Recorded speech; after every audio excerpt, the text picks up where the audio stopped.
Play. Oh.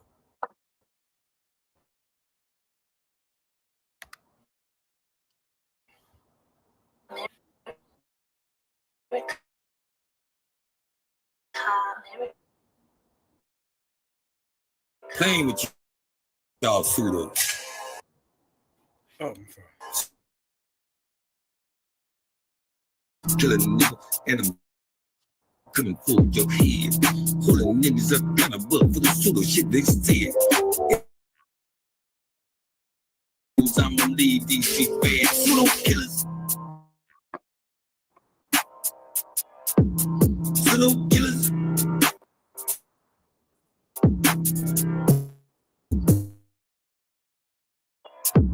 Pseudo killers.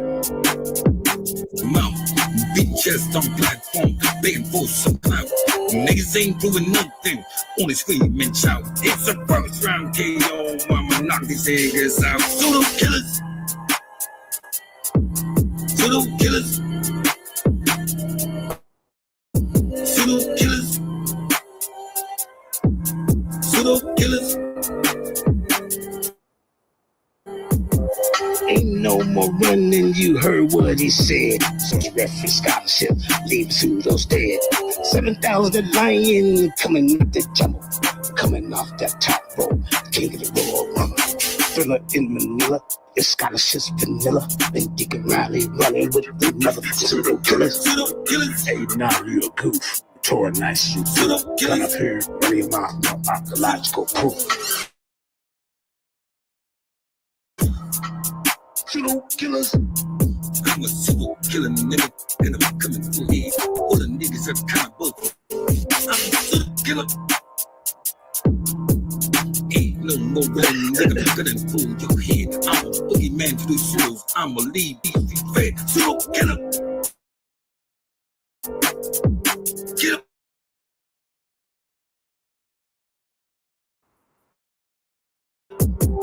Killer. Pseudo killer. House and we get the pseudo killer. In the house. Like seriously, are you dumb? Right here, man. Hey, we got. Hey, I told my surgical tell you, I can't take that away from him. Even though he went against the people's champ when he's running his lip.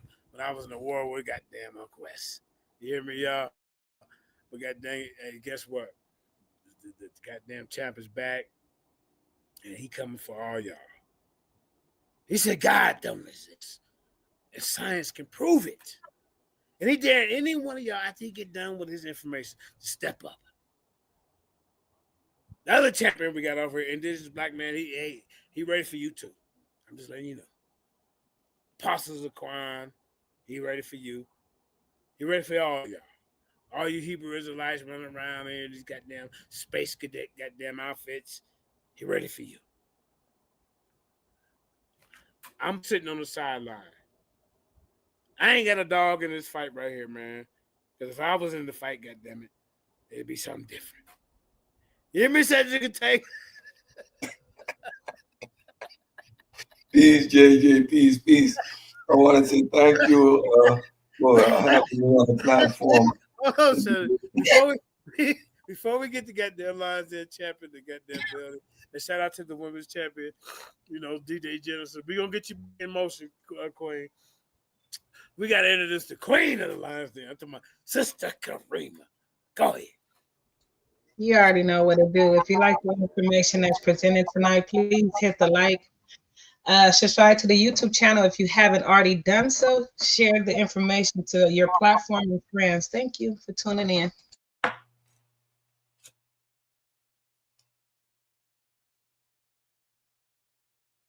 Yeah, man, we got the champ in the building, man. Whatever he do on the other endeavors and other platforms, that's his business. But over here, he built Silk. He built Silk. Excuse me, y'all. He beat Silk on Sarnetta. So it's his. So until somebody come take it from him, I can't say nothing. So I'm gonna introduce the goddamn Lions Den goddamn champion. I'm talking about Souliga Canine. He said God don't exist and science can prove it. Go ahead. Peace, peace. Good evening, everyone. Like the show, share the show. Tell a friend to tell a friend. The pseudo killer, the pseudo slayer himself is in the building Happy. with Ah, another one. Tonight, we're going to go and take a look at Victor Stenger's work. And it's the first in a five-part series, which I call the um, Deconstructing the Divine. So this is the first. This is the first of the work. The second series is already out. Tomorrow night, I'm going to do the third part in the concept of spirit. We explore mhm. from animism or right on up into modern neuroscience. Tomorrow night, I complete that series. That will be the second episode in this five-part series where we deconstruct the divine. After that, the third episode will be consciousness. So tune in. It's a scholarly work. It's taking us through all these concepts and all these ideas that we hold. We take a look at the philosophy. We take a look at the history of these concepts and where they are today. And without further ado, I'm gonna try to share my screen to get into this Peace, presentation. champ. Once again, thank you, JJ, for bringing me on the platform to have me do the work. You won the belt here, man. You know you went rogue on me. I suspended you, but I can't do that. So you back. Do your thing. I'm not here for I'm wearing my host hat. All right. Go ahead. So I did the full presentation over on the Pseudo Killers channel. You can check that out. What I'm going to do, I'm going to walk through it here and Yeah, I slow it appreciate down and break down some of the more finer points and maybe answer some questions if there are any at any given point. So this is going to be more like a interactive session. God, the failed hypothesis. This work was inspired by Victor Stenger's God, the failed hypothesis. All right, how science shows that God does not exist. And I want to always shout out Eric Graham, who put me onto this, to this particular author and this book. If you join the Pseudo Killers Discord, you can find all this material in there. You can read it for yourself. So let's start with who is Victor Stenger? Let's introduce to demonstrate how methodological naturalism serves as a foundation for atheism by providing natural explanations for the universe and life without invoking supernatural causes. This presentation draws heavily on Victor Stenger's God, the failed hypothesis. Key themes: understanding what methodological naturalism is, the scientific critique of religious claims, and natural explanations for phenomena traditionally attributed to God. Who is Victor Stenger? Victor J. Stenger was born in 1935. He died in 2014. He was an American physicist, philosopher, and author who became widely known for his critique of religion and his defense of atheism. He was a strong proponent of applying scientific methods and principles to evaluate religious claims. Now, this is a point I always make, and you're going to see probably when I read a little bit further, get confused. Not methodological naturalism makes no claim for another God, right? So science is not in the business of disproving or proving gods.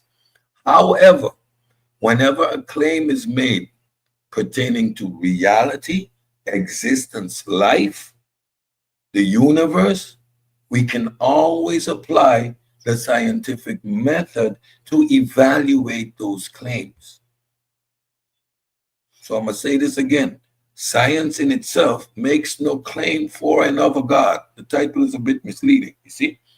However, when you make a claim about reality, we can examine that claim by the use of methodological naturalism, aka science. Stenger held a PhD in physics and conducted research in particle physics and astrophysics. His scientific background enabled him to rigorously address topics where religion and science intersect, especially claims about the existence of God or supernatural forces. He was an affiliate of organizations like the Center for Inquiry and the Committee for Skeptical Inquiry. What is methodological naturalism? The gentleman you see on the right, that is my hero of all time. Oh, wait. Hey, said, wait a That minute, is man. that Whoa, is whoa, whoa, whoa. Hume. We got to You interact. know why he's my hero? That's one of your Because of answers. his, because of his, because he is the individual that formed the foundation for methodological naturalism. And you can see that I expound on him in the series, in the part two of this series, which was the concept of spirit. Uh, this gentleman, David Hume, plays a great role in our modern understanding of the scientific principle. That's why he's my hero. Methodological naturalism is an approach used in science and critical inquiry that assumes that all phenomena can be explained by natural causes and laws without invoking supernatural or metaphysical explanations. It is a practical framework rather than a claim about the nature of reality. Again, it is a practical framework rather than a claim about the nature of reality, guiding how we investigate and understand the world. That is where your epistemology comes in. How do you determine fact from fiction? What are the tools you are going to use when I tell you I have a red dragon in my closet that blows fire? What are the faculties are you going to employ to examine that claim? That's your epistemology. How do you discern fact from fiction? Epistemological basis. It is rooted in the idea that empirical evidence, empirical, verifiable, there must be a there. There must be something there to for us to have something to evaluate. It must be testable and falsifiable. And falsifiability are the cornerstones of reliable knowledge. Supernatural claims by their nature lack these qualities and thus falls outside of the scope of this methodology. Again, supernatural claims, there is no there. It's but a claim. Someone made it up. There's no way to substantiate it. There's no way to falsify it. There's no interaction with it. Distinct from ontological naturalism, unlike ontological naturalism, which asserts that only natural things exist. Methodological naturalism does not make metaphysical claims. It merely confines the tools and methods of inquiry to naturalistic explanation because they are the only ones that can systematically test and verify, be tested and verified.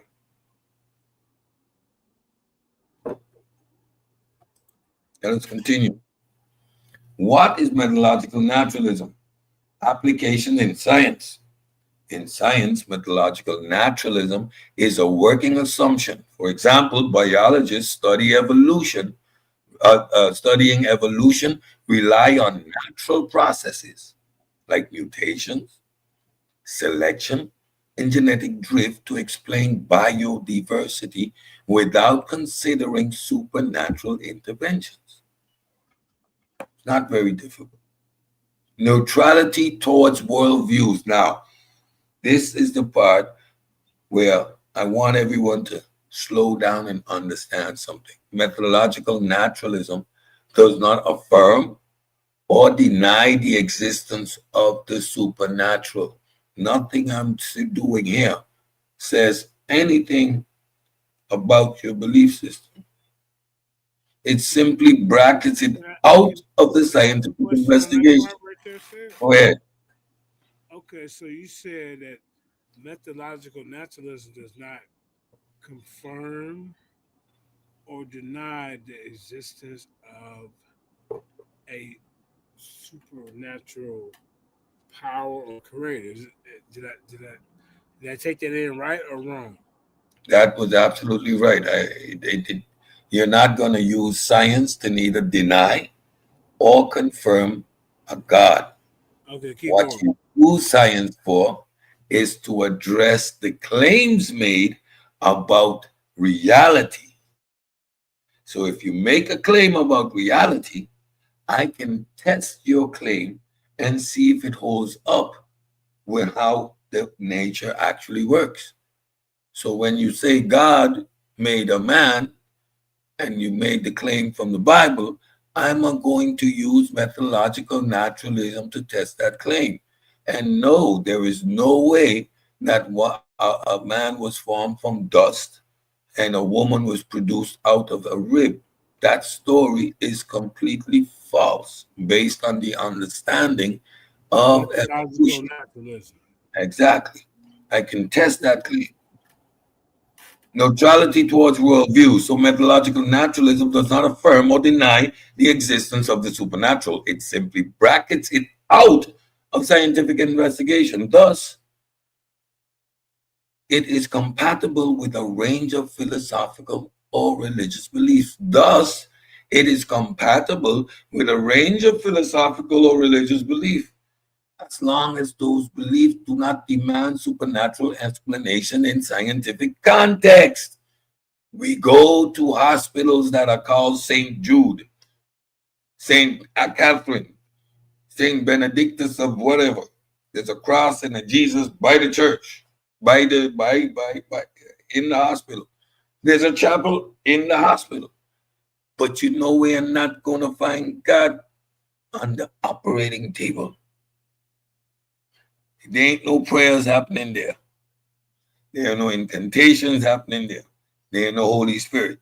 It's pure and utter science at work. And for that surgeon to operate, the foundations on which he did that is evolution. Because biological or evolutionary science is the foundation of biology, anthropology, and a lot more of the sciences. In summary, methodological naturalism is a tool for understanding the natural world by sticking to observable, testable, and repeatable phenomena, ensuring objectivity and reliability in the explanations. Everyone has their own definition of a God. In every culture, spirit functions differently. In every aspect of life, the supernatural takes on its own meaning. When people say they're spiritual, every single individual has a different interpretation of what that means. All those who believe in the Christian God, if there are 6 million people who believe in the Christian God, then there are 6 million different gods because everyone has their own interpretation of it. It is totally subjective. By excluding supernatural explanations, methodological naturalism aligns with atheism, which denies the necessity of a deity. I, I don't need one. None is necessary for any aspect of my life. It simply is. Science has demonstrated time and again that we do not need supernatural forces to explain the universe. That's a quote from Victor Stenger himself. God as a testable hypothesis. Stenger's focused on God of theism, a being who's omniscient, omnipotent, and benevolent. That's the God we're examining. Such a God is often claimed to intervene in the world, answer prayers, and create a universe with purpose. These claims imply observable effects that can, in principle, be tested. You see, the claims are being tested. Once you make a claim about reality, we can test it. Thanks, Mr. T. Examples of failed tests. Intercessory prayer studies show no measurable effects. For example, the STEP study from Benson and colleagues in 2006. No evidence of divine intervention in natural disasters or healing phenomena. The STEP study, a study of the therapeutic effects of intercessory prayer conducted by Herbert Benson and colleagues and published in 2006, is one of the most comprehensive studies on the efficacy of intercessory prayer in clinical settings. It investigated whether prayers offered by strangers had a measurable impact on the recovery of patients undergoing coronary artery bypass surgery. The study involved 1,802 patients at 6 medical centers, all of whom were undergoing coronary artery bypass graft surgery. Patients were randomly assigned to one of three groups. The first group, patients were prayed for, but they were not told about the prayer. The second group, they were not prayed for and they were not told otherwise. The third group, they were prayed for and they were informed that they were being prayed for. This is how the study was set up. The prayers were conducted by Christian prayer groups using specific phrases asking for successful surgery and quick recovery. The group had no personal connection to the patient. The research had monitored complications within 30 days post-surgery, focusing on the differences in recovery and rates of complications between the groups. Patients in Group 1, the group prayed for, not informed, and Group 2, not prayed for, showed no statistically significant difference in complication rates or recovery outcome.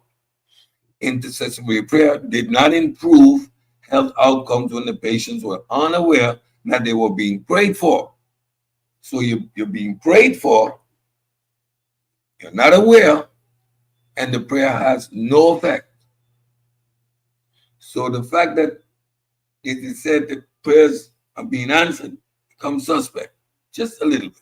Patients in Group 3, the prayed for and informed, had a higher rate of complications, 59% compared to the groups in 1 and 2, each had 52%. Now there's 1,802 patients.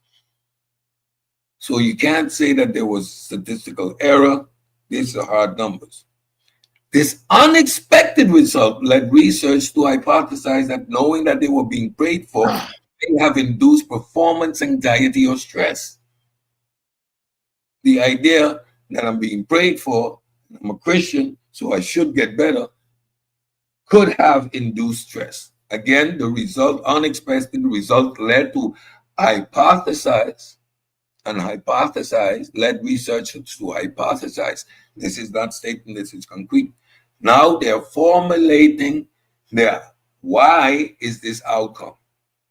The study concluded that intercessory prayer had no significant positive effect on medical outcomes. It also raised the possibility that awareness of being prayed for could have increased anxiety, adversely affecting recovery. The fact is, though, that the group that was prayed for and aware of it had a worse outcome. Why? Now, of course, as we do in science, I put all the information out. So let's examine some of the critiques.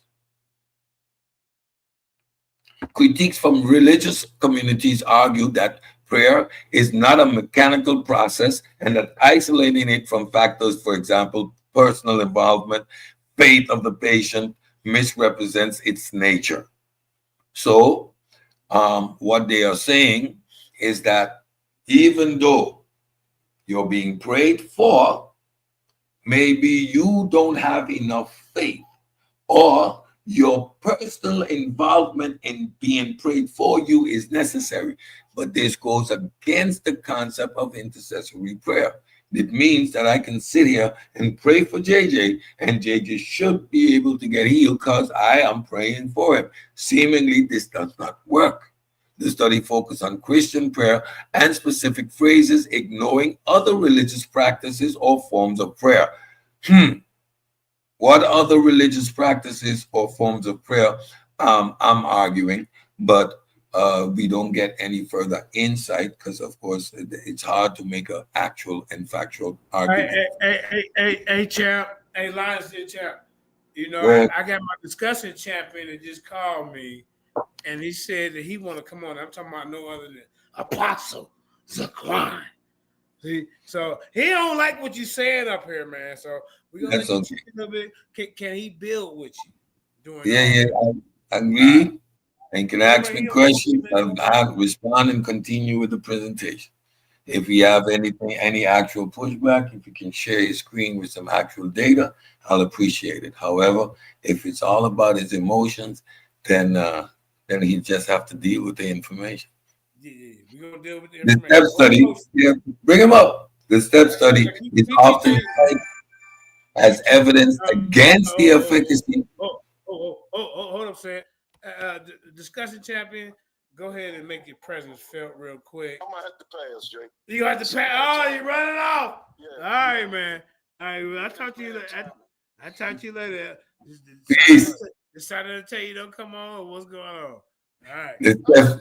Why would you never tell me not to come on the channel? I was just messing with you, fella. Yeah. All right. Yeah. No, man, it's a bad time, man. It's a bad time. Well, just hey, check out what he's talking about. And if you want to critique because he calling everybody out. He said God don't exist because science can prove it. What you got to say about that real quick? Say what now? He said God don't exist because science can prove it. What you got to say about that? Well, tell me, when has science proved it? Ah! That's all. When has science proved it? And by what method? Science. What methodology? So yeah, that's crazy, man. Science ain't proved nothing. Oh! Subject is just as crazy as science is.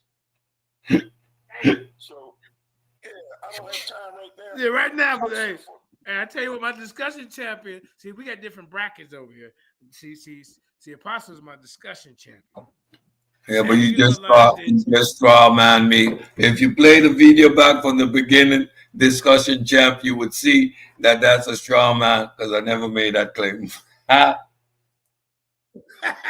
cloud chasing, Sanchez. You're cloud chasing.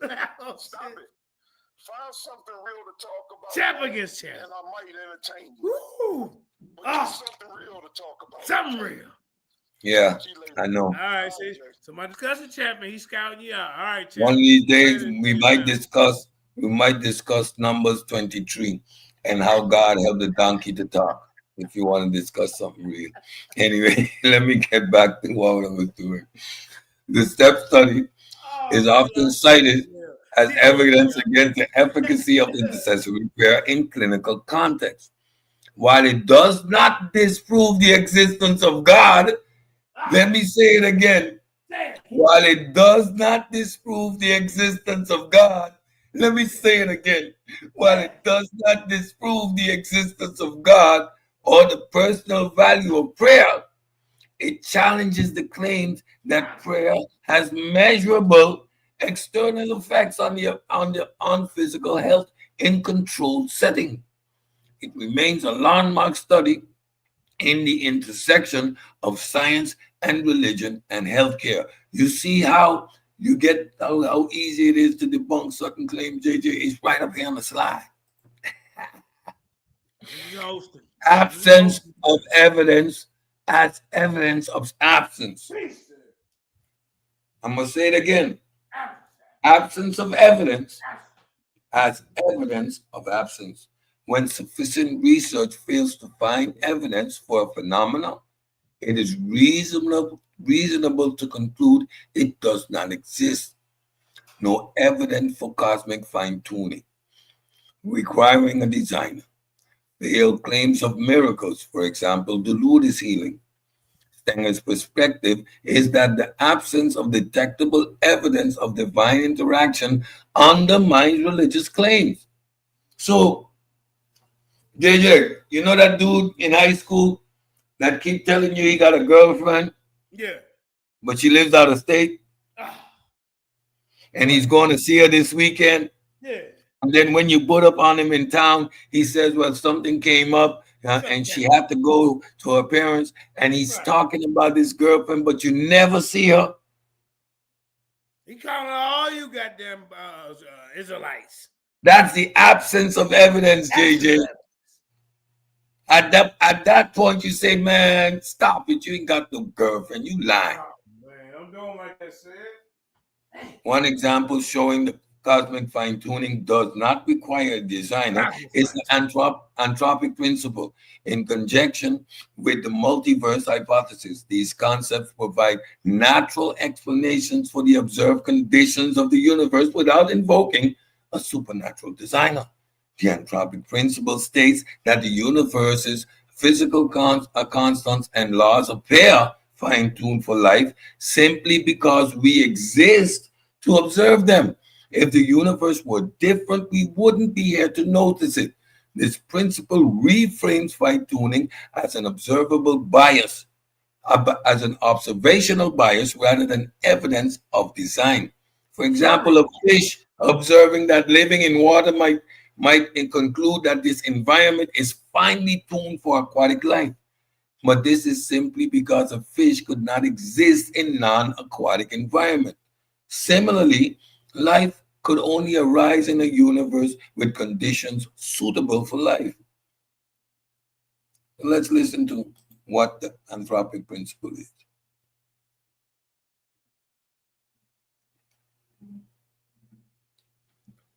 Hey man, you Bible believers, man, he bringing out the top guns, man. Y'all better come on with with it. 150 dice on a table and all of them showing the number 6. You would immediately assume that something is wrong with those dice. They've not been thrown at random because it's very improbable that they will land just like that. The same puzzle is being faced by cosmologists as they try to figure out why is it that certain constants of nature, among them the cosmological constant lambda, take on the value they do in our universe. The value of lambda is very, very small, and it's thought to be responsible for the accelerated expansion of the universe. However, we don't understand why it is that it is so small and yet non-zero. There is more. If we change the small value of lambda by just a little bit, in other words, if we change the outcome of one of the dice by just a little bit, the universe as we know it will not exist. It will be a very different universe in which we, as human beings, will not be able to thrive. So why is it that we live in such an improbably finely tuned universe? One possible answer comes from string theory, which postulates that we're actually part of a much grander reality called the multiverse, in which different universes coexist, up to 10 to the 500 of them, all of them with different values of the cosmological constant. And so only those universes which have a value of the cosmological constant that's just right for us will be the ones in which we, as human beings, can possibly live. And therefore, all of the other universes are impossibilities, and we are left to live in the one improbably fine-tuned universe that we observe. That is the anthropic principle. See, no need for spookism to explain natural phenomena. Absence of evidence as evidence of absence. Yes, I'm saying it again. When that girlfriend that he's talking about is never there, if every claim he makes about that girlfriend is never proven, at some point you're going to say you ain't got no girlfriend. The multiverse hypothesis posits that our universe is just one of countless others, each with different physical constants. In such a scenario, it is not surprising that at least one universe, ours, has conditions suitable for life. The anthropic principle and multiverse hypothesis provide a naturalistic explanation for an apparent fine tuning of the universe.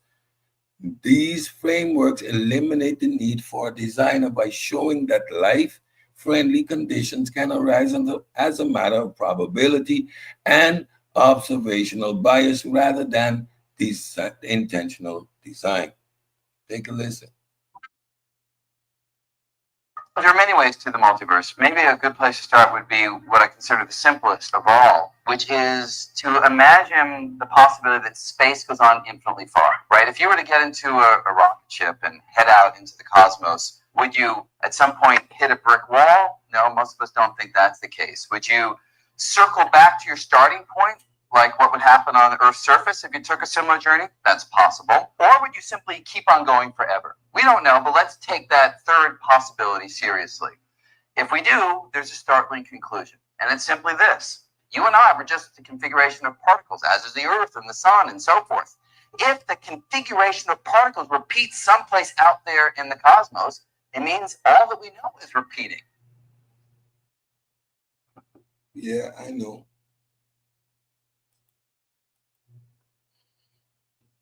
Absence of evidence as evidence of absence. Lourdes healings referred to alleged miracle healings that have occurred at the sanctuary of Our Lady of Lourdes in France, a major Catholic pilgrimage site. The site is famous for claims of miraculous cures often attributed to the intercession of the Virgin Mary. However, these healings raise questions about the nature of miracles and how they are evaluated, especially from a scientific perspective. Thousands of people have claimed to experience miraculous healings at Lourdes, often from conditions considered medically incurable, such as blindness, paralysis, and cancer.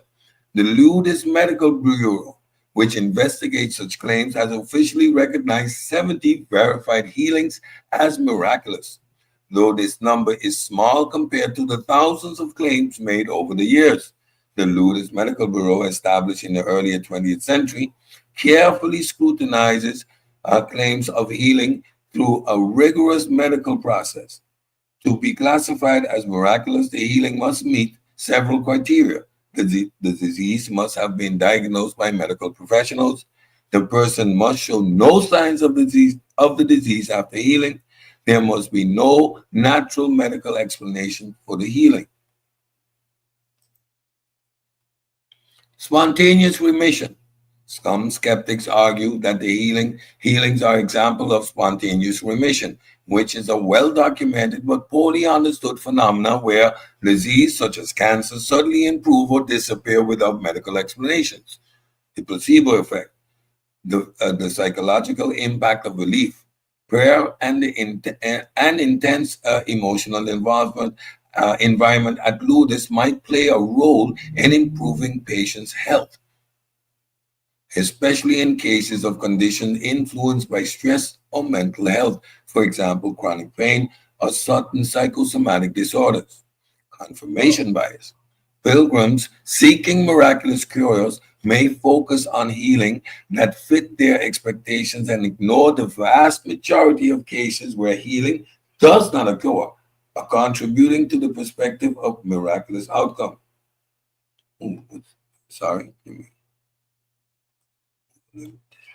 In some cases, medical professionals have found plausible natural explanations for so-called miraculous healings, such as misdiagnosis, mistaken records, or the gradual improvement of conditions.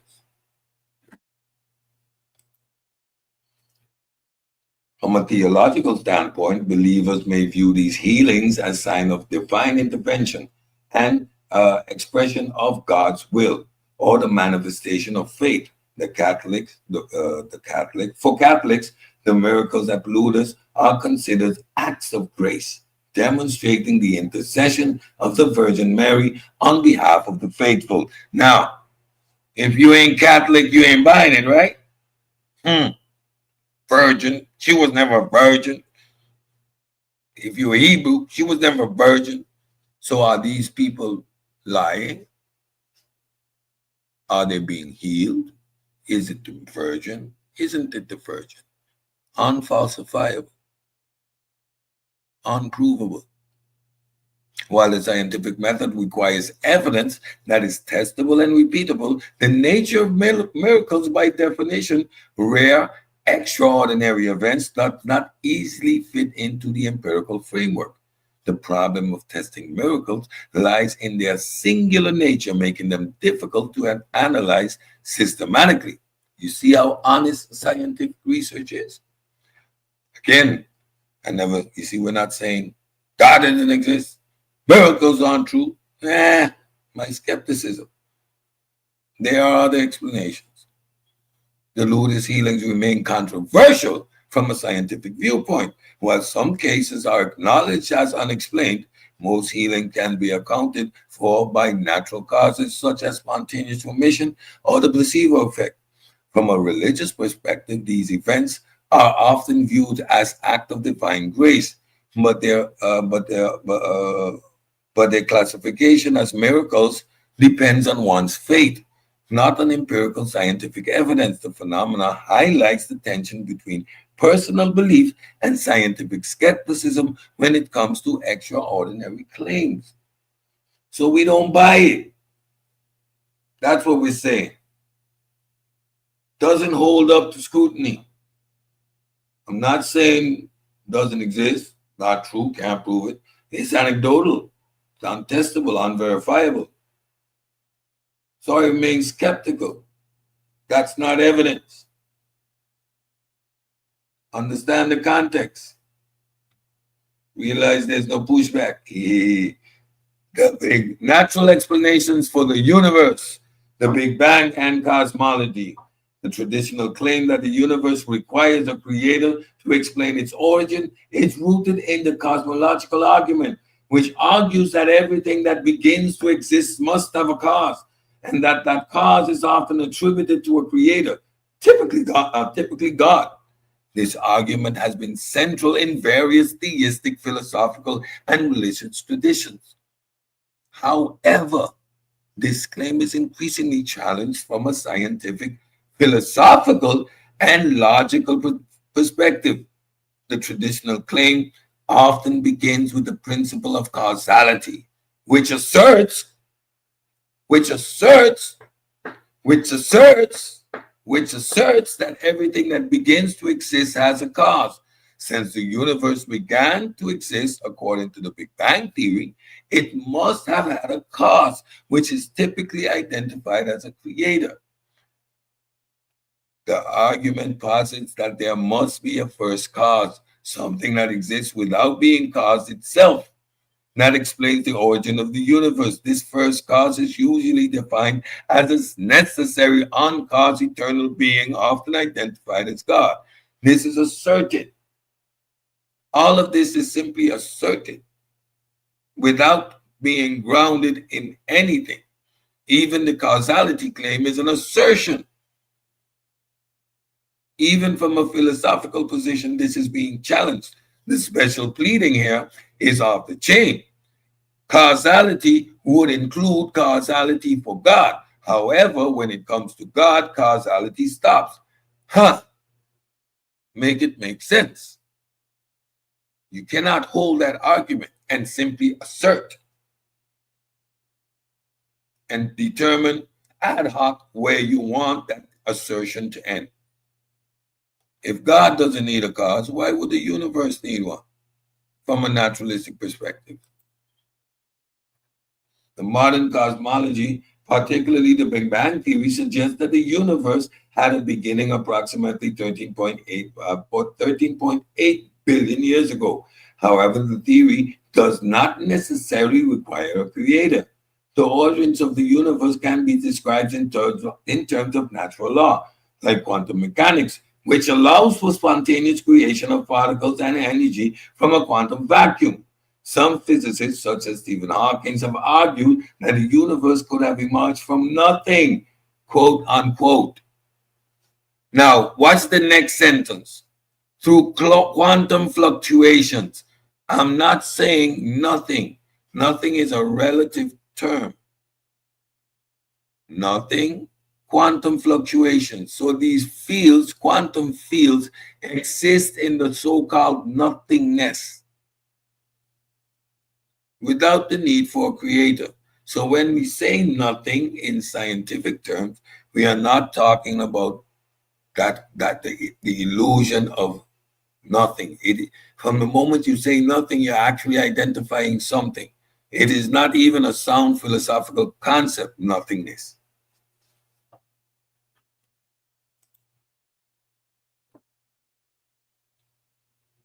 Subway series in all new way to Subway. From irresistible cheesesteaks to our chicken sensations, only at Subway. Big Bang Theory. It is the modern theory in terms of the origin of Earth. If you remember how nebular hypothesis is the early theories, and in that we read about the formation of sun, stars, planets, asteroids, etc.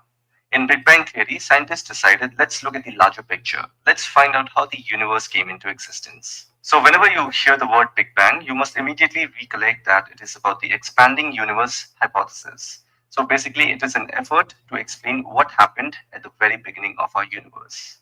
Now, many discoveries in astronomy and physics have shown beyond a reasonable doubt that our universe did in fact have a beginning. Prior to that moment, there was nothing. During and after that moment, there was something, that is our universe. The Big Bang Theory is an effort to explain what happened during and after that moment. So, how did we come to this conclusion? In 1920, Edwin Hubble provided evidence that the universe is expanding. Edwin Hubble is the same guy after whom the famous Hubble Space Telescope is named. He said, as time passes, galaxies move further and further apart. There is an experiment associated with it. Take a balloon and mark some points on it to represent the galaxies. Now, if you start inflating the balloon, the points marked on the balloon will appear to be moving away from each other as the balloon expands. Similarly, the distance between the galaxies is also found to be increasing, and thereby the universe is considered to be expanding. But I want you to notice this. Besides the increase in the distances between the points on the balloon, the points themselves are expanding. But in reality, the scientists have no real evidence about the expansion of galaxies. But they do believe that the distance between galaxies is increasing. Hence, we can say that the balloon example is only partially correct. Now, the Big Bang Theory considers the following stages in the development of the universe. In the beginning, all matter forming the universe existed in one place in the form of a tiny ball, that is, singular atom, with an unimaginably small volume, infinite temperature, and infinite density. Well, to be honest, where did it come from? We don't know. Hey, Why did it Cedric, appear? you We got don't know. talk through it just a little bit. Like stop your video and talk to it so we don't get So you know. you Right. see the part, Yeah, the go ahead. part where we reach to we don't know what was before that point. Scientists have no problem saying we don't know, right? We don't know. We have no Subway series. So And all that's why Subway they at want to Subway. stop. From irresistible cheesesteaks to our chicken sensations, only at Subway.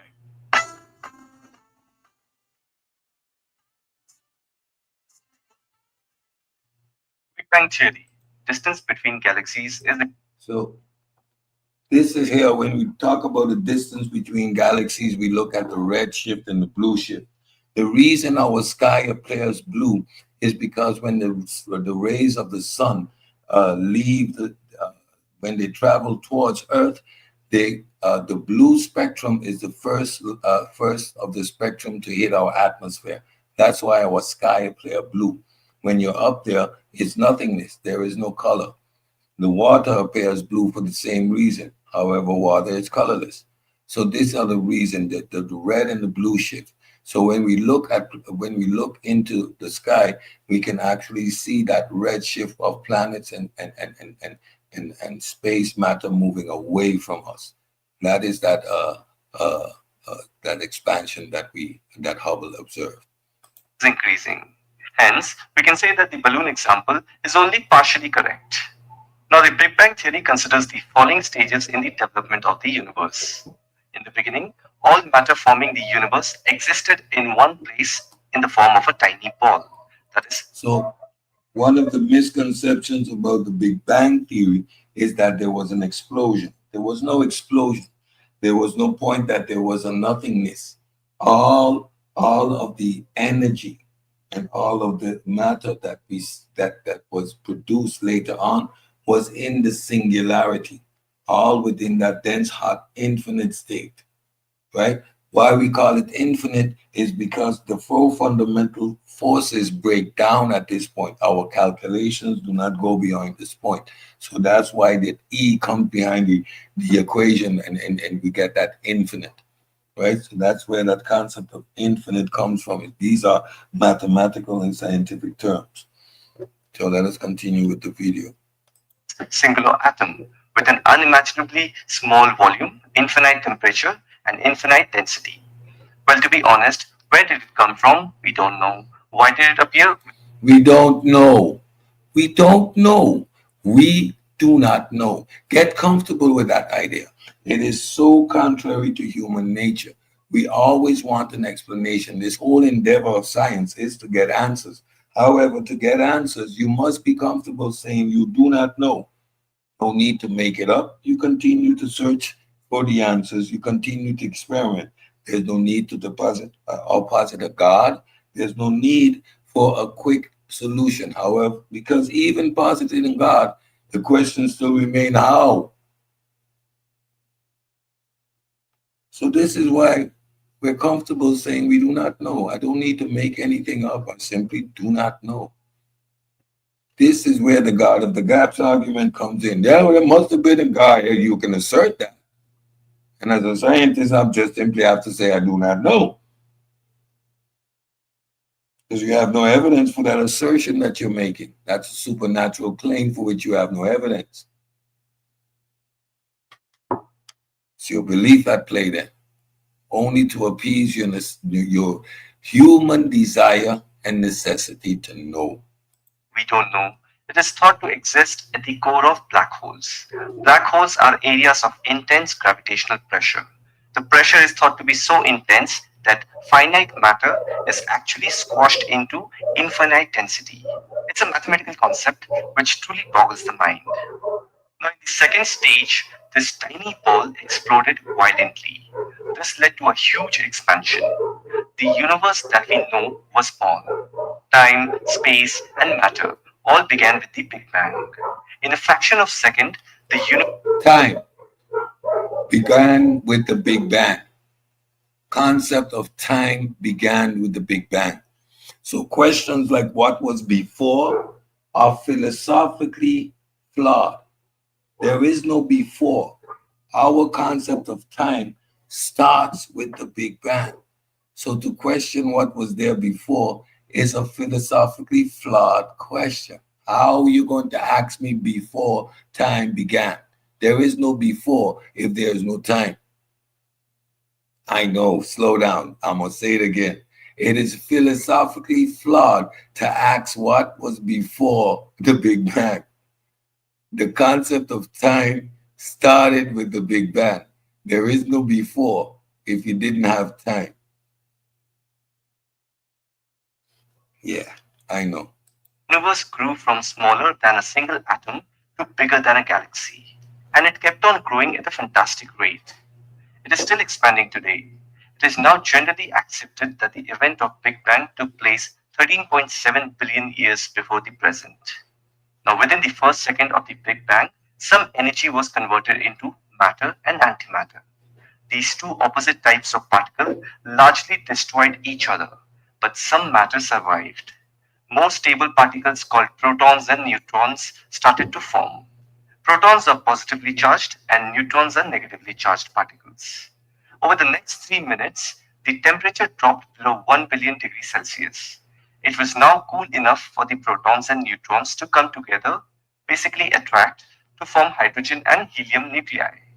After 300,000 years, the universe had cooled to about 4,000 degrees. Atomic nuclei could finally capture electrons to form a fully fledged time scale of the universe. See how slow it took time for these processes to develop. It was done 300,000 years before the first real elements began to form. Think about that. atoms. Then the universe became transparent and got filled with clouds of hydrogen and helium gas. So, this is the story of the universe, otherwise known as the Big Bang Theory. If you want to see more of such educational content, the cosmological argument assumes that an infinite regress of causes is impossible and thus there must be a first cause. However, some philosophers challenge this assumption. For example, my hero, David Hume, questioned whether the concept of a first cause is coherent or whether the universe could have always existed in some form, eliminating the need for a beginning at all. The idea of the universe requires a creator is increasingly questioned by naturalistic explanations, such as the multiverse hypothesis, the theory that our universe might be just one of many in a multiverse, each with its own set of physical laws and constants. In this scenario, our universe is just one possible outcome and no creator is needed. Self-contained universe. Some cosmologists propose that the universe may be self-contained, meaning it does not require an external cause or creator to explain its origin. It could have always existed in some form, or it could have arisen spontaneously from quantum fluctuations, which we have evidence for.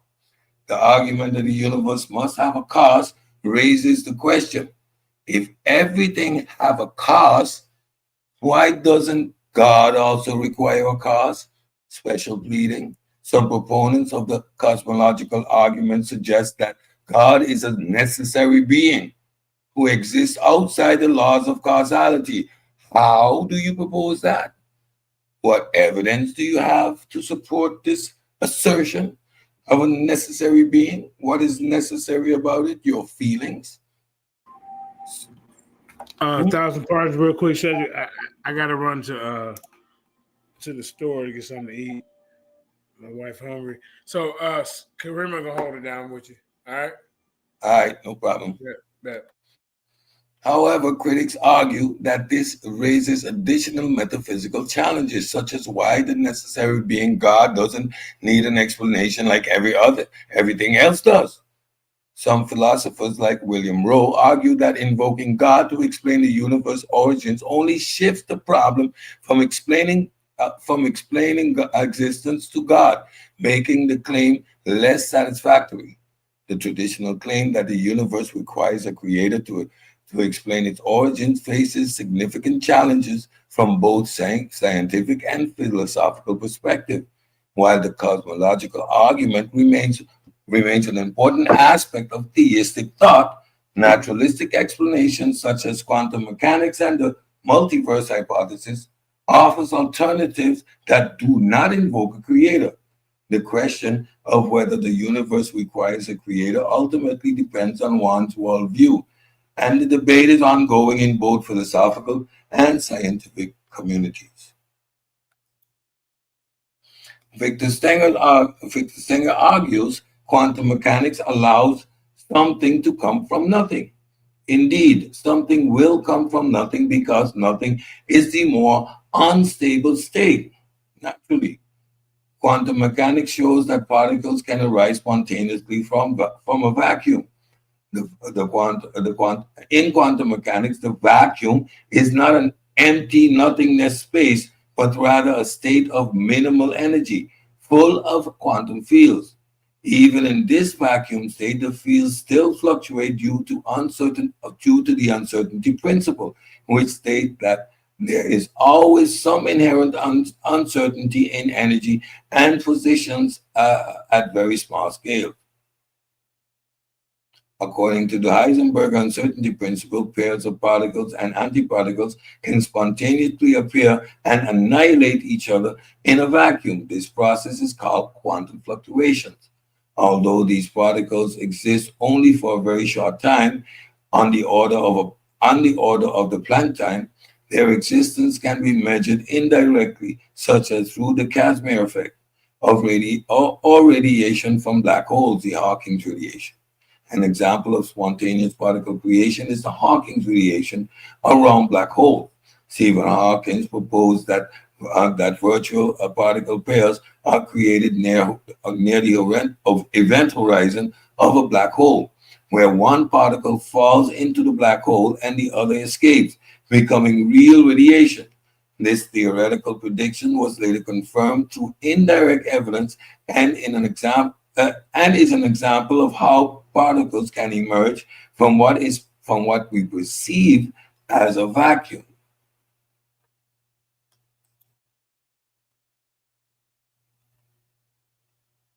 When you think of a vacuum, you might think it's empty and there's nothing there. But in the world of quantum mechanics, that's not the case.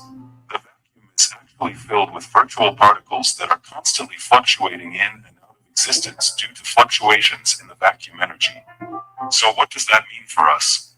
Well, these fluctuations result in the temporary and random fluctuations of energy, and they affect the values of physical quantities like the electric field. And it's all governed by Heisenberg's No, uncertain man, you believers might be in some trouble. Said you bring some heat. about a particle's position, the less we know about its momentum and vice versa. This concept of quantum fluctuations is important in many areas of physics, from cosmology to black holes and even superconductors.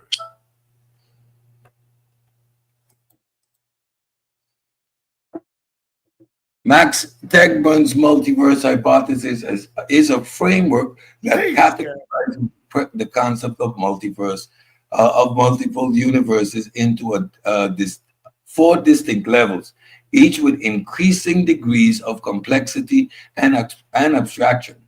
Tegmark, a physicist and cosmologist, explores these ideas in detail in his book Our Mathematical Universe in 2014, arguing that a multiverse is not just possible but may be a natural consequence of physical laws. No fine tuning needed. The universe provides a natural explanation for the apparent fine tuning of physical constants. In an infinite set of universes, at least one, ours, would have the right conditions for life. Testability. Critics argue that the multiverse is inherently untestable, making it a philosophical rather than scientific hypothesis.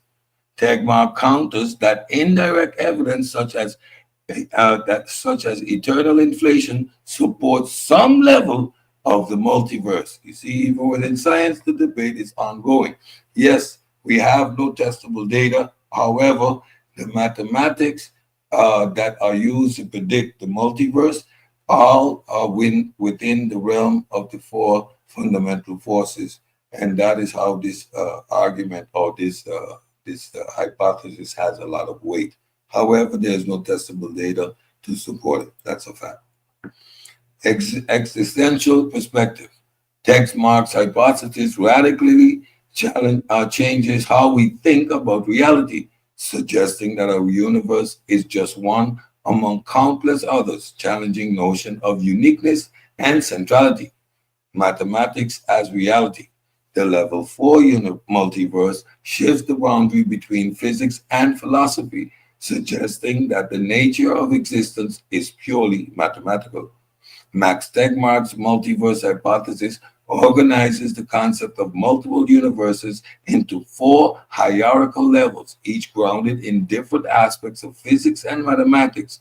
While controversial and speculative, his framework provides a comprehensive way to think about, to think about the multiverse and its implications for understanding the universe, fine tuning, and the fundamental nature of reality. Mhm.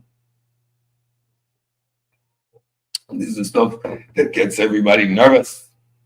Natural selection versus design. Okay, don't get your panties in a bunch. Take it easy. The argument from design asserts that the intricate complexity and functionality observed in biological life and the universe suggests that the existence of an intelligent design. Just as a watchmaker implies a watch, just as a watch implies a watchmaker, the complex interdependence of natural systems, such as the human eye or DNA, is argued to necessitate a purposeful creator. Proponents often cite the fine tuning of the universal constants and the improbability of such complexity arising by chance as evidence of divine design. This argument is rooted in the belief that natural processes alone cannot fully explain the order and complexity of life. The argument from design posits that the intricate complexity of life and the universe points to an intelligent designer. While this concept is rooted in theology and philosophical analogy, naturalistic explanation like evolution and the anthropic principle challenge the necessity of invoking a supernatural creator. The debate remains central to discussions between theology and science. There is no debate. Science refutes the design argument by showing that complexity is not evidence of a designer, but a product of natural selection. Darwinian evolution explains how life intricacies arise naturally over time without the need for a creator. Furthermore, biology is full of examples of bad design that challenge the idea of an omnipotent designer. Take the human appendix, prone to inflammation and largely useless, or the recurrent laryngeal nerve in a giraffe, which takes a ridiculously long detour due to evolutionary history. Such flaws are better explained by evolution than by divine perfection. The Genesis creation story is often interpreted literally by some religious traditions, but it is irreconcilable with the scientific evidence for evolution and an ancient earth. It is irreconcilable with the scientific evidence for evolution and an ancient earth. Again, it is irreconcilable with the scientific evidence for evolution and an ancient earth. You need to stop trying to use modern science to justify the Bible. It's ridiculous.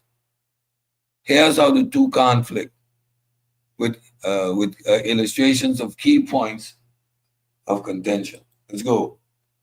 Genesis. According to the literal interpretation of Genesis, the earth and the universe were created in 6 days. Humans were created on the 6th day, shortly after other animals.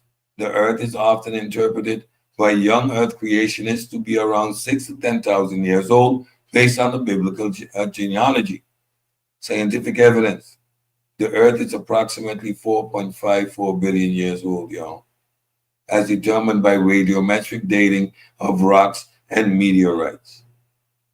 And radiometric dating is not carbon dating, and it is not one singular isotype that is used. 6, 7, 8 isotypes are used, and it's cost reference, and it gives you a range. The universe is about 13.8 billion years old, as evidenced by the cosmic microwave background radiation and the expansion of the universe, the CMB, and that redshift that Hubble identified. Life evolved over billions of years, the first life forms appearing about 3.8 billion years ago, and humans evolving from primate ancestors over the last 6 million years. 3.8 billion years of life, 6 million years for our evolutionary track, and we are here but 300,000 years. Illustrations of Genesis were true. Dinosaurs, which lived about 65 million years ago, would have coexisted with humans. However, the fossil record shows that humans and dinosaurs are separated by millions of years of evolution. The order of creation. Genesis, the story suggests the following order of creation. Day 1, light. Separate day and night. 2, sky and water. Now, if you have day and night, you're watching that from an earthly perspective, indicating that this piece of text is coming from the imagination, the creativity, and the intuition of human beings. Second day, sky and water. Third day, land, sea, and vegetation. You got vegetation prior to the sun, moon, and stars. You have birds and sea creatures. Then land animals and humans. Interesting. Scientific evidence. The stars and galaxies formed billions of years before Earth existed, contradicting the Genesis claim that the Earth was created before the stars. Vegetation could not precede the sun, as plants require sunlight for photosynthesis. Birds evolved from theropod dinosaurs, meaning land animals preceded birds, not the other way around as Genesis suggests. Illustration. The fossil record places the evolution of simple life forms, for example, bacteria, billions of years before complex plants, animals, and humans.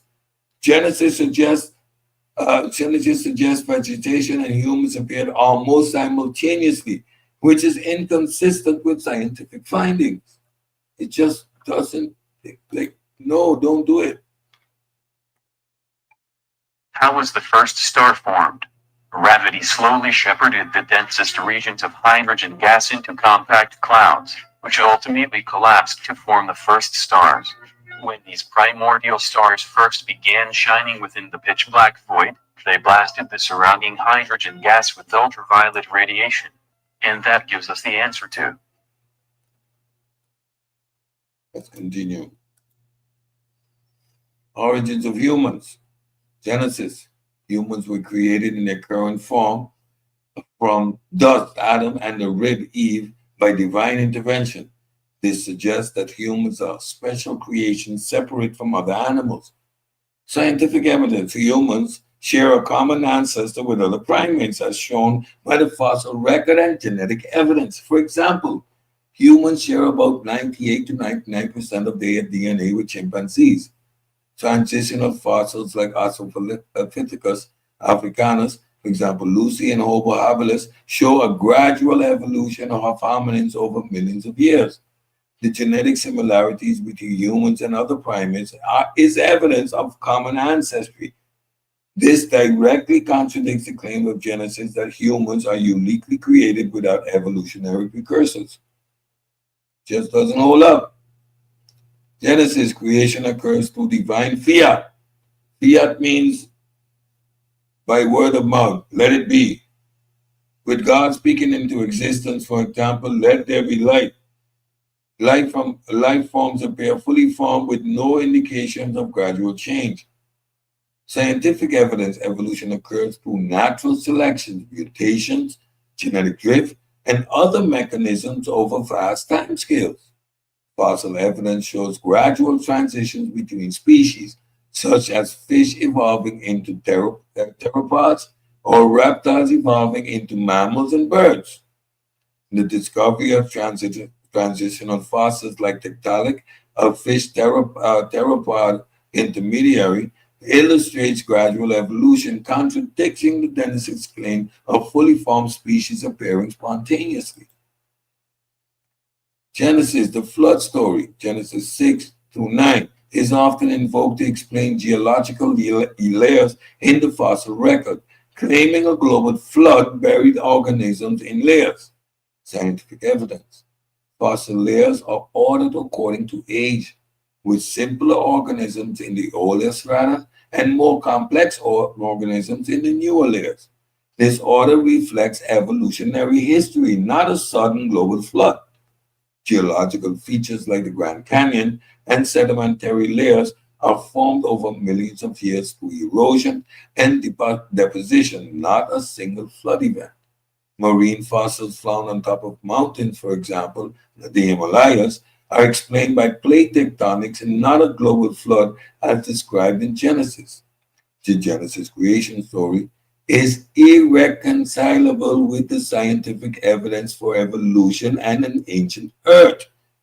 It presents a timeline order and mechanisms of creation that conflict with well-established facts from geological, cosmological, biology and genetics. While Genesis may hold symbolic or theological significance, it cannot be harmonized with empirical evidence supporting evolution and Earth's antiquity.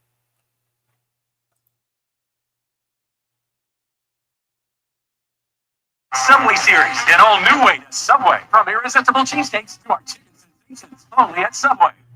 What's the geologic time scale? Well, the Earth is old, really old. It's so old that it's had 4.6 billion birthdays, but it doesn't like to talk about it. People called geologists and counted up all the birthdays and made a big fancy chart to help remember them all. It's called the geologic time scale, and it's one of the most important things you need to know when you start to study geology. 4.6 billion years is a long time. Let's say this represents 100 years, or about a human lifespan. That human lifespan is only one pixel if you zoom out to 100,000 years. We then need 10 of those to get to 1,000,000 years. To get to 1,000,000,000 years, we'd have to add that up 1,000 times. That's a really long time. There are so many Earth birthdays that we have to arrange them into phases. These phases are sometimes called eons. The eons are broken up into eras, which are broken up into periods and epochs. Geologists are apparently fond of words that start with the letter E. The first eon is called the Hadean. It's about 500 million years when the Earth is just a hot ball of rock and the moon is forming. What's up, moon? Next is the Archean. Everything is chilled out a bit by now and the continents are forming. This takes a really long time, almost 1.5 billion years, and life is starting to form in the oceans. As the Archean is ending, that new life starts to fart out oxygen into the atmosphere. After that is the Proterozoic, which means early life, but it really means very small life. During the Proterozoic, we get the first complex cells and the first things that are made up of more than one cell. The Proterozoic is also very long, about 2 billion years. As the Proterozoic is ending, we get the first plants and the first animals. The final eon is called the Phanerozoic, which means visible life. It started about 500 million years ago with an explosion of new and crazy-looking living things, and continues to this day. It's divided into 3 eras. The first era is called the Paleozoic, which means old life. What it really means is squiggly life, or weird wormy life. It also means creepy crawly life. Mesozoic means middle life, but it really means dino life, or life that goes roaring. The Mesozoic ended with a giant asteroid that killed almost everything that went roaring. The third era, the Cenozoic, means new life, but it really means furry life and flappy flying life. We also got pretty looking things that move. There's lots of different furry and flappy things. There's things that go blub, things that squawk, and things that go awoo. There's also new things that roar, but they're much fuzzier than the old ones. That's the geologic timescale. Some say that humans have changed the Earth so much that we've entered a new period of geologic time called the Anthropocene. More on that next time. Until then, keep it curious. The challenge of natural evil. The problem of evil and unnecessary suffering is a central challenge to the existence of an all-powerful, all-knowing, and all-good God. Now let's get into the philosophy a little bit. An all-powerful, all-loving God is incompatible with unnecessary suffering caused by natural disasters and disease. Scientific explanation: natural disasters arise from plate tectonics, weather patterns, and other natural laws. I live in the hurricane belt, like I said last time. Natural disaster. No God, no intent, just natural. Diseases result from viruses, bacteria, and genetic mutations. For example, 2004 Indian Ocean tsunami, over 230,000 deaths, including innocent children. Pandemic, the C-19 caused by natural biological processes. No intent, no agency. Free will defense, arguments. Now let's listen to these arguments. Evil exists because God gives humans free will, allowing them to make moral choices. Without their free will, genuine love, virtue, and moral responsibility would be impossible. Now, we're not talking about human beings. Free will explains moral evil, for example, murder, but not natural evil. Earthquakes, disease, hurricanes, tornadoes, volcanoes, divine intervention. Truly omnipotent God could design a world where free will exists without excessive and unnecessary suffering. Best of all possible world. Everyone listening right now can think of a world where none of these things exist and has nothing to do with your free will. Heaven. If free will can exist in heaven without evil, why not create such a world from the start? Got to wait till you die to go to heaven, have free will, and experience no evil? Soul-making theodicy. Argument: suffering and evil are necessary for personal and spiritual growth, leading to greater moral and spiritual development. Really? What about unjustified suffering? Suffering often seems arbitrary or excessive. Children dying from natural disasters with no apparent moral or spiritual benefits. To who? When the child dying from cancer. How is that little child's death supposed to do any good? What did that child do? The inefficiency, the omnipotent God could achieve soul making without gratuitous suffering or through gentler means, unequal distribution.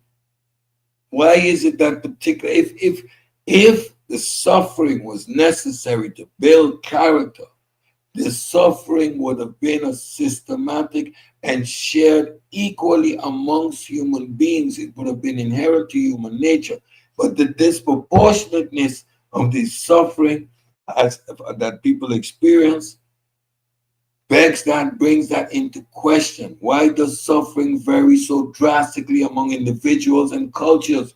If the intent is if it's intended for growth, it will have an equal distribution. And why the people who suffering ain't growing? They just suffer.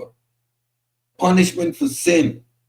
Evil and suffering are consequence of human sin, either inherent, original sin, or individual. That's immoral.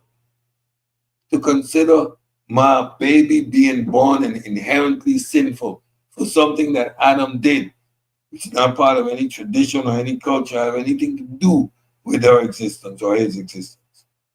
It's immoral to hold somebody accountable for acts that they did not commit. It's immoral. I know we love to do that, but it is immoral.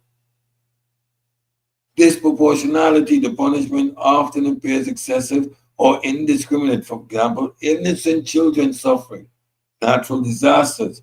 These cannot plausibly be linked to moral failings. Of whom? Omnibenevolent, a loving God would not punish in ways that cause gratuitous suffering. Greater good defense. Evil and suffering are part of the divine plan leading to the greater good that humans cannot comprehend. Now, when I hear silly arguments like this, it illustrates flawed reasoning. You telling me something you don't know nothing about. You admitting you don't know, but yet you make it make sense. Unfalsifiability. This argument cannot be tested or disproven, making it philosophically weak. You do not know, but you're telling me I can't comprehend. If you can't comprehend it, how you could tell me that you can't comprehend? What is there to not comprehend? Moral plurality, moral parallel. Now, if I were to take my child and tie them up in the basement and beat them and talk about their spiritual growth, or wouldn't make sure that they got medication and think that they're suffering is because it's for the moral growth. God have them suffering, let them suffer. What I would be locked up because as human beings, I'm a medical professional, trained as a biochemical tech. Why did I do that? Because you want to save lives. You want to avoid and prevent suffering. So if I as a human being have a obligation as a human being to do all I can to prevent and alleviate suffering, how the hell can God have a past? How can any of these things be morally justified? I am just a human being, and I'm morally bound to do all I can to stop suffering. Yet hurricane, earthquake, cancer, viruses has nothing to do with my free will.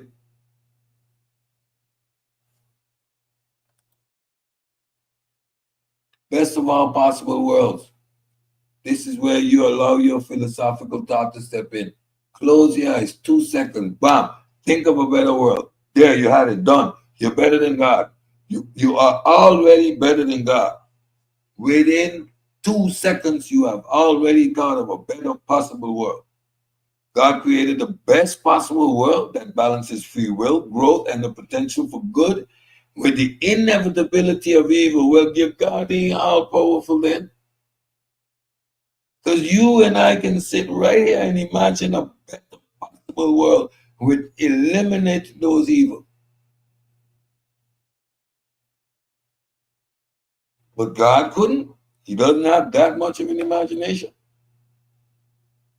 Is it conceivable that a world with less suffering and the same capacity for good could exist? This claim assumes limits on God's powers, which contradicts omnipotence. Redundant suffering, instances of gratuitous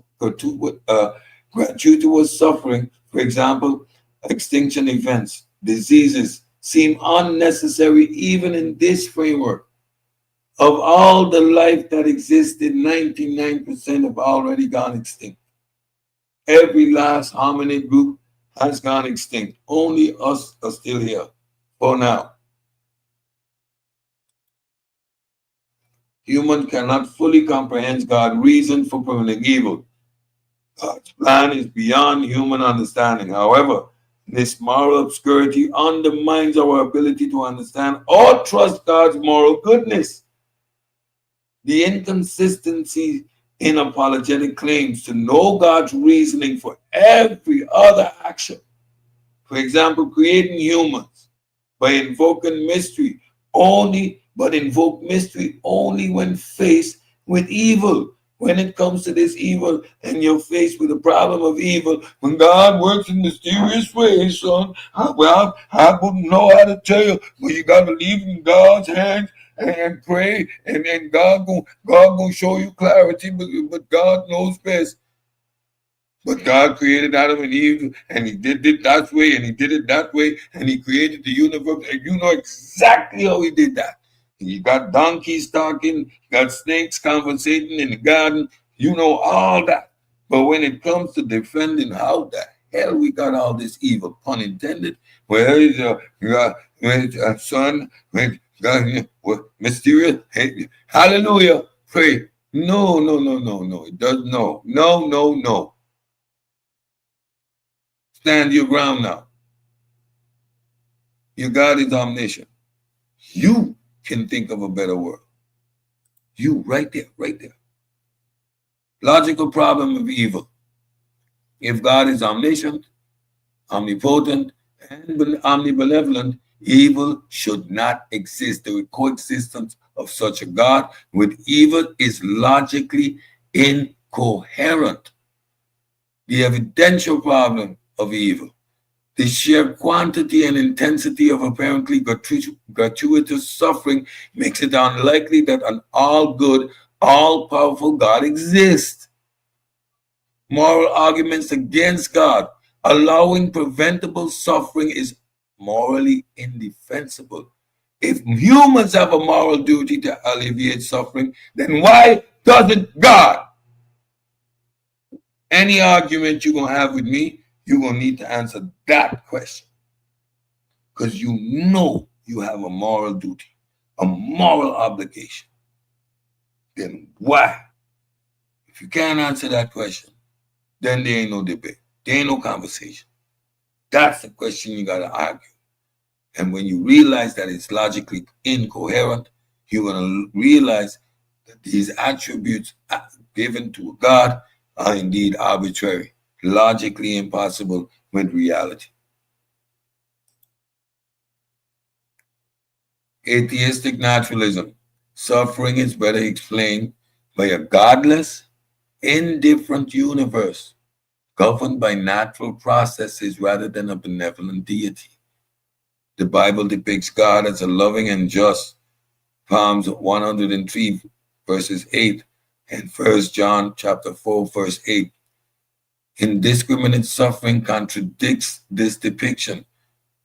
While apologists propose explanation for evil and suffering, they often fall short in addressing the severity, arbitrariness, and gratuitous nature of many forms of suffering. Philosophical counter-arguments highlights the inconsistencies in these defenses, strengthening the claim that existence of evil is incompatible with an omniscient, omnipotent, and omnibenevolent God. Stengers conclude the presence of natural evil supports a naturalistic, not theistic view of the universe. Throughout history, humanity has sought to understand the mysteries of existence, how the universe began, how life came to be, and why suffering exists. In our earliest days, we turned to gods and myths, weaving stories to fill the gap and stories to fill the gaps in our understanding. But over time, science, guided by methodological naturalism, has illustrated these mysteries, showing us that natural processes, not divine intervention, shape the world around us. Methodological naturalism teaches us to seek answers within the framework of observable, testable evidence. It challenges us to rely on reason, not revelation, and to embrace the power of inquiry over the comforts of dogma. Victor Stenger's God, the failed hypothesis, builds on this foundation, demonstrating that we don't need a God to explain the universe's origins, life's complexities, or even the profound sense of wonder we feel when we look up at the stars. I still are the rainbow, understanding how the spectrum hits the water vapors and splits it up into the spectrum. I understand that the physical processes in play, but it's still amazing. I see planes take off every day, and I remember this because I said it last time. And every day, I go, "Wow, that is the coolest thing ever." Science doesn't take away the awe we have for the world, adds to it. The evidence, or the lack thereof, speaks clearly. From the laws of physics to the processes of evolution, natural mechanisms provide sufficient explanation. Supernatural claims, on the other hand, crumble under scrutiny, not because they are disproven outright, not because they are disproven outright, but because they fail to provide any testable, reliable, or necessary. They fail to provide anything testable, reliable, or necessary. Supernatural claims, on the other hand, crumble under the scrutiny, not because they are disproven outright, but because they fail to provide anything testable, reliable, or necessary. And so we come to the profound realization that the absence of evidence is not just an argument against God's existence. It is a testament to the power of the natural world to stand on its own. It does not diminish our sense of awe and meaning. Rather, it deepens it. It tells us that our understanding, our curiosity, and our shared humanity are more than enough. In embracing methodological naturalism, we find not just a foundation for atheism, but a celebration of human potential, the ability to seek truth, to question boldly, and to live life without illusions. Stenger reminds us that science is not a denial of wonder, it is the greatest source of it. So let us move forward, not with faith in the unseen, but with confidence in what we can discover together through reason and evidence. And with that, I say thank you. And I want to thank the Lions Den for allowing me, having me do this presentation.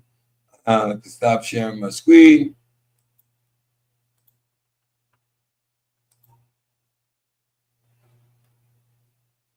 Is anybody there?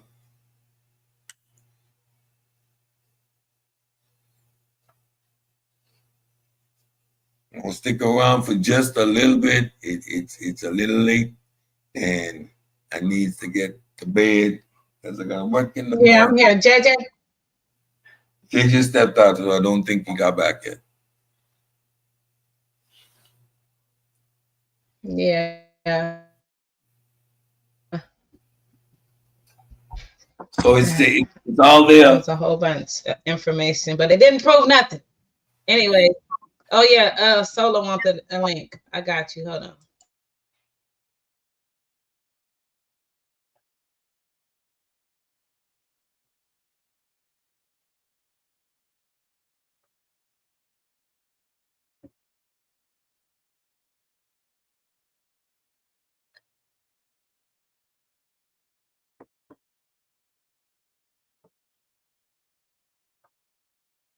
Wasn't the objective either, by the way. As I slowed down and reiterated, doesn't disprove anything. What it establishes, though, that the claims you make are unsupported and you have no evidence. That's what has been proven.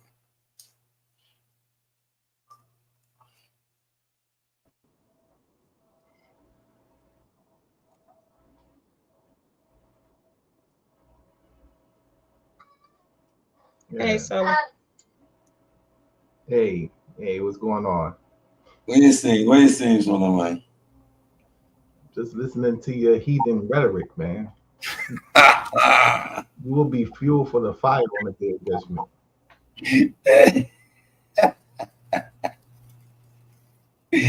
I'm a heathen, so are you. Nah, nah. You like, I've been checking you out, you know, over there on Uncle Cat's channel, and you going on this whole thing, this anti-religious, tour. I guess what you're doing. Yeah, Uh, I'm you thinking. don't know nothing about Islam, brother. What you said? You don't know nothing about Islam. I never made a claim to know anything about it. I mean, you're sitting back and you're getting into the theology of Islam, and you're trying to. No, I I mean, wasn't. you're reading about the what Examining the concept of spirits throughout all cultures, and that doesn't require me knowing or practicing the tradition. I'm just examining their philosophy you behind these. wasn't examining nothing though. You were just And, regurgitating and yes, whatever cracker book you was I reading. was regurgitating, putting their own scholars who have understanding of what these concepts are. So I was never saying I'm That's not necessarily true. studying the concept or anything. It's a simple what do they consider the spirit? What are these aspects of it? And so on and so on. So and that is just factual information. That's not factual information. But I didn't come up here for that. I came up here for the debate that we supposed to be debating about, and you trying to run from it. That's why Run, you know what? Stay right there. You want to see the whole presentation? You want to see the full debate setup? The all 5 rounds, my opening 3 rounds and closing prepared. for me, Yeah, like I stay ready. All I need is a date, bro. Me run from what? Easy food? easy Yeah, food. Okay. So how you want to set it up? you tell me. You calling me out? Let me know. Date You time. said you got the 3 rounds and the what? We talked about that. Remember, we had a 10-minute opening, 3 15-minute rounds, and a 5-minute closing. We discussed all that. No, nah, you talked to the wrong person, bro. We never did All I that. needed from you was a time and a date. Or how you want to do this? You tell What me. what are we debating? Oh, now you don't even know your topic. Yeah, no, I'm asking to see if you got the right Wait, wait, person. wait. You don't know your topic. I know the topic. You I want to know if decided you know the topic. that human beings had the sophisticated capability of producing an endogenous retrovirus, and you were going to show us how that was done. Remember? Okay, well, that wasn't the title, but That wasn't the title. I don't care what the title was. I know what you need to do. alright. You gotta be clear on the title, brother. Like, yeah. So we gotta be clear on that. Whatever your title is, at the end of the day, if you're saying that it's man-made, you're gonna have to show us the biochemistry to produce a endogenous retrovirus that hijacks your DNA to replicate within you're gonna cells. die on that hill That's so gonna bad, be bro. beautiful. I want to see you show that piece of biochemistry, son. You're gonna die hard on that hill, bro. That's what they all say. Now we're gonna die. We're gonna die. You're gonna die on that hill real hard, bro. We're gonna die. You are gonna I die know. so hard We on that hill, know. bro. We know. We know. Russians always say the Americans are going to die when they come with their conspiracy theories. And the Russians always provide you with the best conspiracy theories. Do Yeah. they? The Russians. The Russians have been talking to you, my friend. Okay. Yeah. This ain't. You're not. You're going to get cleaned up real nice. Y'all already nervous, huh? Y'all already nervous. You hear this guy, Karima? Oh, she's not on here no more. Yeah. You already nervous, huh? That last piece of information got you shook, huh? Nah, What you say? nah. You hear this guy? I can't hear you. What you say? Yeah, I was saying that. Did you hear him? Did you hear the shit he talking? Bullshit. Yeah, Yeah. bullshit. Exactly, bullshit. Yeah. You're gonna die so hard on that hill. It's gonna be a I love show. it when you come out throwing your guns. Hey, man, look. No, but no. When I'm done setting up these debates, because I got a debate tournament right now. I know. I give you a date, and I knock you out, man. Yeah. It's long overdue. The work's done. I'm just waiting to come get that work. I don't think the work's done, bro. You probably need to do some more research, bro. That's just being honest with you, bro. Because you are lost, bro. I'm gonna keep it real, bro. You were lost. I know. The Russians told you so. You're so lost, bro. It's a shame, bro. It's gonna be easy work, you know. And so the topic of the debate that we set was the AIDS virus a man-made virus? Was AIDS a man-made virus? Yeah, and you will have to show everybody how humans produce an endogenous retrovirus in the 70s. And that I will show. I'm going to appreciate that enlightenment. With that, you will going to get yourself a Nobel Peace Prize, son.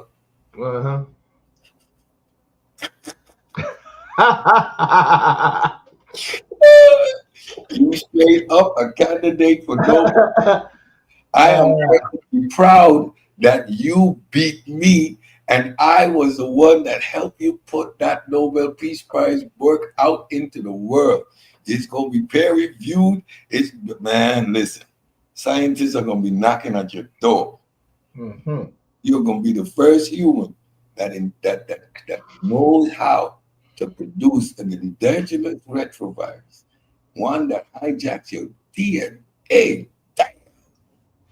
Yeah, is going to be famous.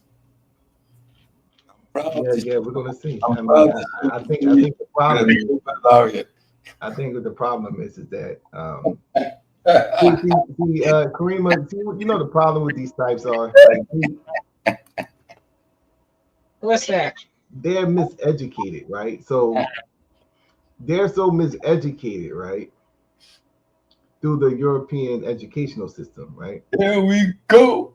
That it leaves them clueless. The well is being poisoned, ladies and gentlemen. He's throwing in all the they're clueless as to the fluoride and the chloride what's really going on in the world. What type of world they live in. Because they don't think, right? They don't think anything is like subversive. They don't think anything is being done, underhandedly when it pertains to science.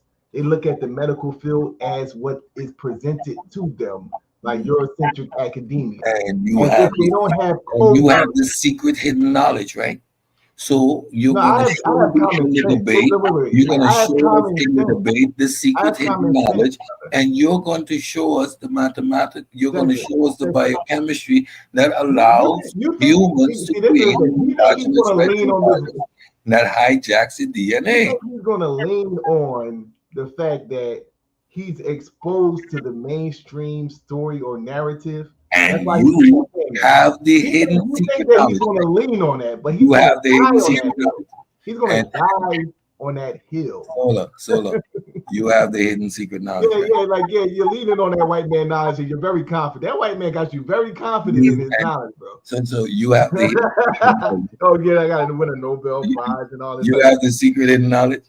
No, it ain't secret and hidden. That's the thing. Oh, and so that means you're going to be able to clearly show the audience how we produce in the 70s an endogenous retrovirus. You know what that means, right? A virus that hijacks your DNA to reproduce. I'm saying, like, I don't know who you debated before, but I'm gonna let you know I'm not that person. Like you keep on trying to run, you keep on repeating yourself. I am not that person, bro. So I don't know what you expect in this debate. I don't know what you're expecting in this debate to happen. Obviously, but brother, you are in for a long. I know. See, you haven't. I asked you the other night. You know what serology is? You couldn't even answer that question. That's to show you how out of your league you. It wasn't that I didn't know it. It was because you still don't know it. You still don't know it, but that's okay because come the debate night again, everybody don't forget, he's going to have to show us how we produce in a laboratory setting in the 1970s an endogenous retrovirus hijacks your DNA to reproduce. According to him, we created that in the lab. Nobel Peace Prize work. You need to. Listen. We're doing this debate pay-per-view because we're taking the money that we're raising from the debate and we're flying my brother to Switzerland to collect his Nobel Peace Prize. That'd be awesome. That'd be awesome. So get prepared because my brother Solar Vision, you heard it here first. He is going to show us how humans produce an endogenous retrovirus called HIV back in the 70s. Okay. And I'm going to show you the natural processes and how we came to understand what it was and how we continue to understand what this virus does. It's going to be simple. See, and we'll see. When you're grounded in reality and you're not spooked out, when you understand. See, the thing is, the thing that you don't understand, right? The conspiracy theories created by the Russians. Right. You know where the term conspiracy theory originated? You know what's fun? I love martial arts, right? I've fought my whole life. Are you going to answer my question? There's nothing sweeter than an opponent that actually is going to stand there to get his ass whooped. Do you know where the term conspiracy theory came from? It's irrelevant to our topic, my friend. Okay, what you do is show us our endogenous retrovirus. You don't know, bro. It's all right not to know stuff. That's the claim. That's the claim on the table, right? So that's the only thing that we need to substantiate whatever theory you come with. You're gonna have to show us the science. How? Oh, shit. And once you do that, you have defeated me. I will take my ass whooping and parade you around myself.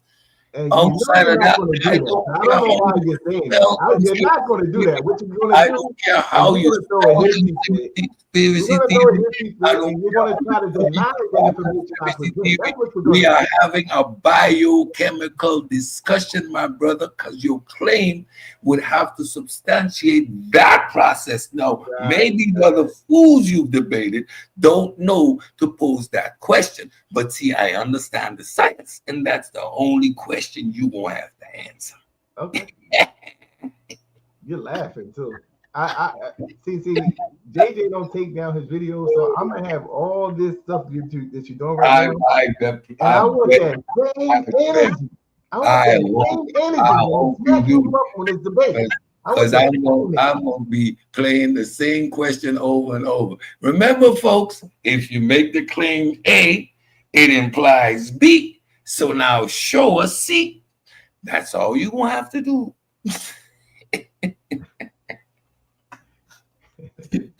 And you and I both know you are in deep water because you have no idea what you're talking about. That's what you think. That's what you think. You don't know me. Like I said, every fighter that was talking trash ended up getting beat up. So I hope you know. Every fighter, except for Muhammad Ali and a few of them, you know, they can back it up. But most silent killers don't talk.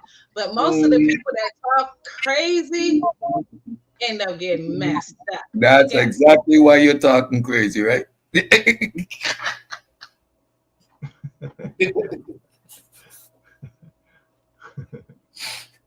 You don't know Kareem, man. He's nothing crazy about my question. It's simple. You're gonna flim flam talk all your nonsense, but at the end of the day, that's the problem. That's what you're gonna lose. This is a simple, that's all you're gonna have to do. simple biochemical question. That's where you messed up at. It's a simple biochemical all you're question. gonna have to do. It's a simple question of biochemistry. It's not going to do that. Trust me. It's not. It's a simple question of biochemistry. I hope you come stronger than you came tonight. You almost put Yeah. Did you think I was expecting you to think that I did anything? That was not my expectations. I have such a high esteem of your intellectual ability. Never attempting to convince you of anything. It makes them talk down. We knew that from the inception. You put people to sleep. Exactly.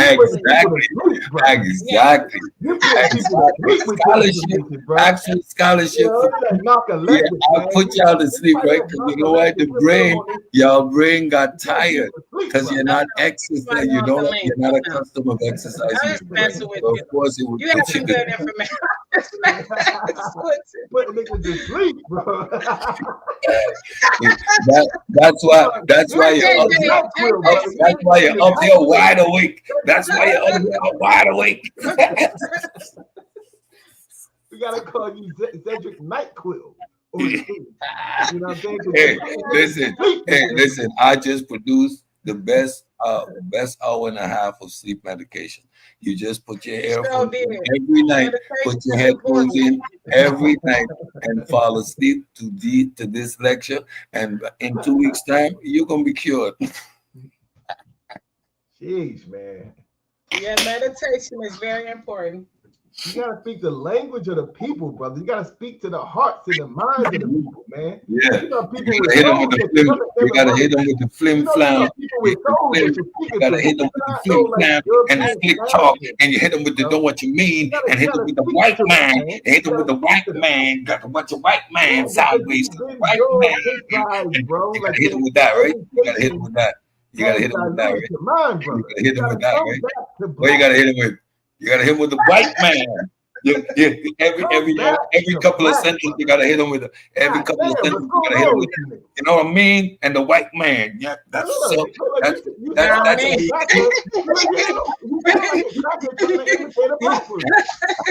then he wondered why the white man. He trying to imitate a black person. That is crazy, bro. We are crazy. No, you see, when you're in different settings, you need to know how to switch it up. So when you're given an academic discourse, there's a particular vocabulary and tone and texture to which you speak. So as soon as I jump off of this platform, I'm going to switch up to another dialect because speaking in my natural dialect would not be favorable in this setting. So to communicate, you facilitate communication by adjusting your speech to the environment that you're in. Right? But when I'm giving an intellectual discourse, there's a particular jargon that I'm going to use. Now, you disrespect your people by thinking you need to talk down and not talk up. So I will never disrespect black people by having to speak down to them, and you got to bring it down to the people. You got to bring it down to the people. No, I'm not doing that. I'm going to speak to my people in an academic setting because I am aware of the fact that my people can comprehend and interpolate all the information using that particular grammar. So I will never veer off of using that type of intellectual discourse. I do not disrespect black people. To speak down to them. No, it's not. That's the fundamental difference between you and me. I respect my people's intelligence. I never said speak down. That's the thing. I said speak the language. That's a difference. Which language? Which language? I was speaking English. Exactly. I was speaking English. I know exactly what you're talking about, and I addressed what you were trying to say, and now you're running away from that. You want me to speak down to the people, and I refuse to. Sound like me, Kareem. He's trying to sound like me now.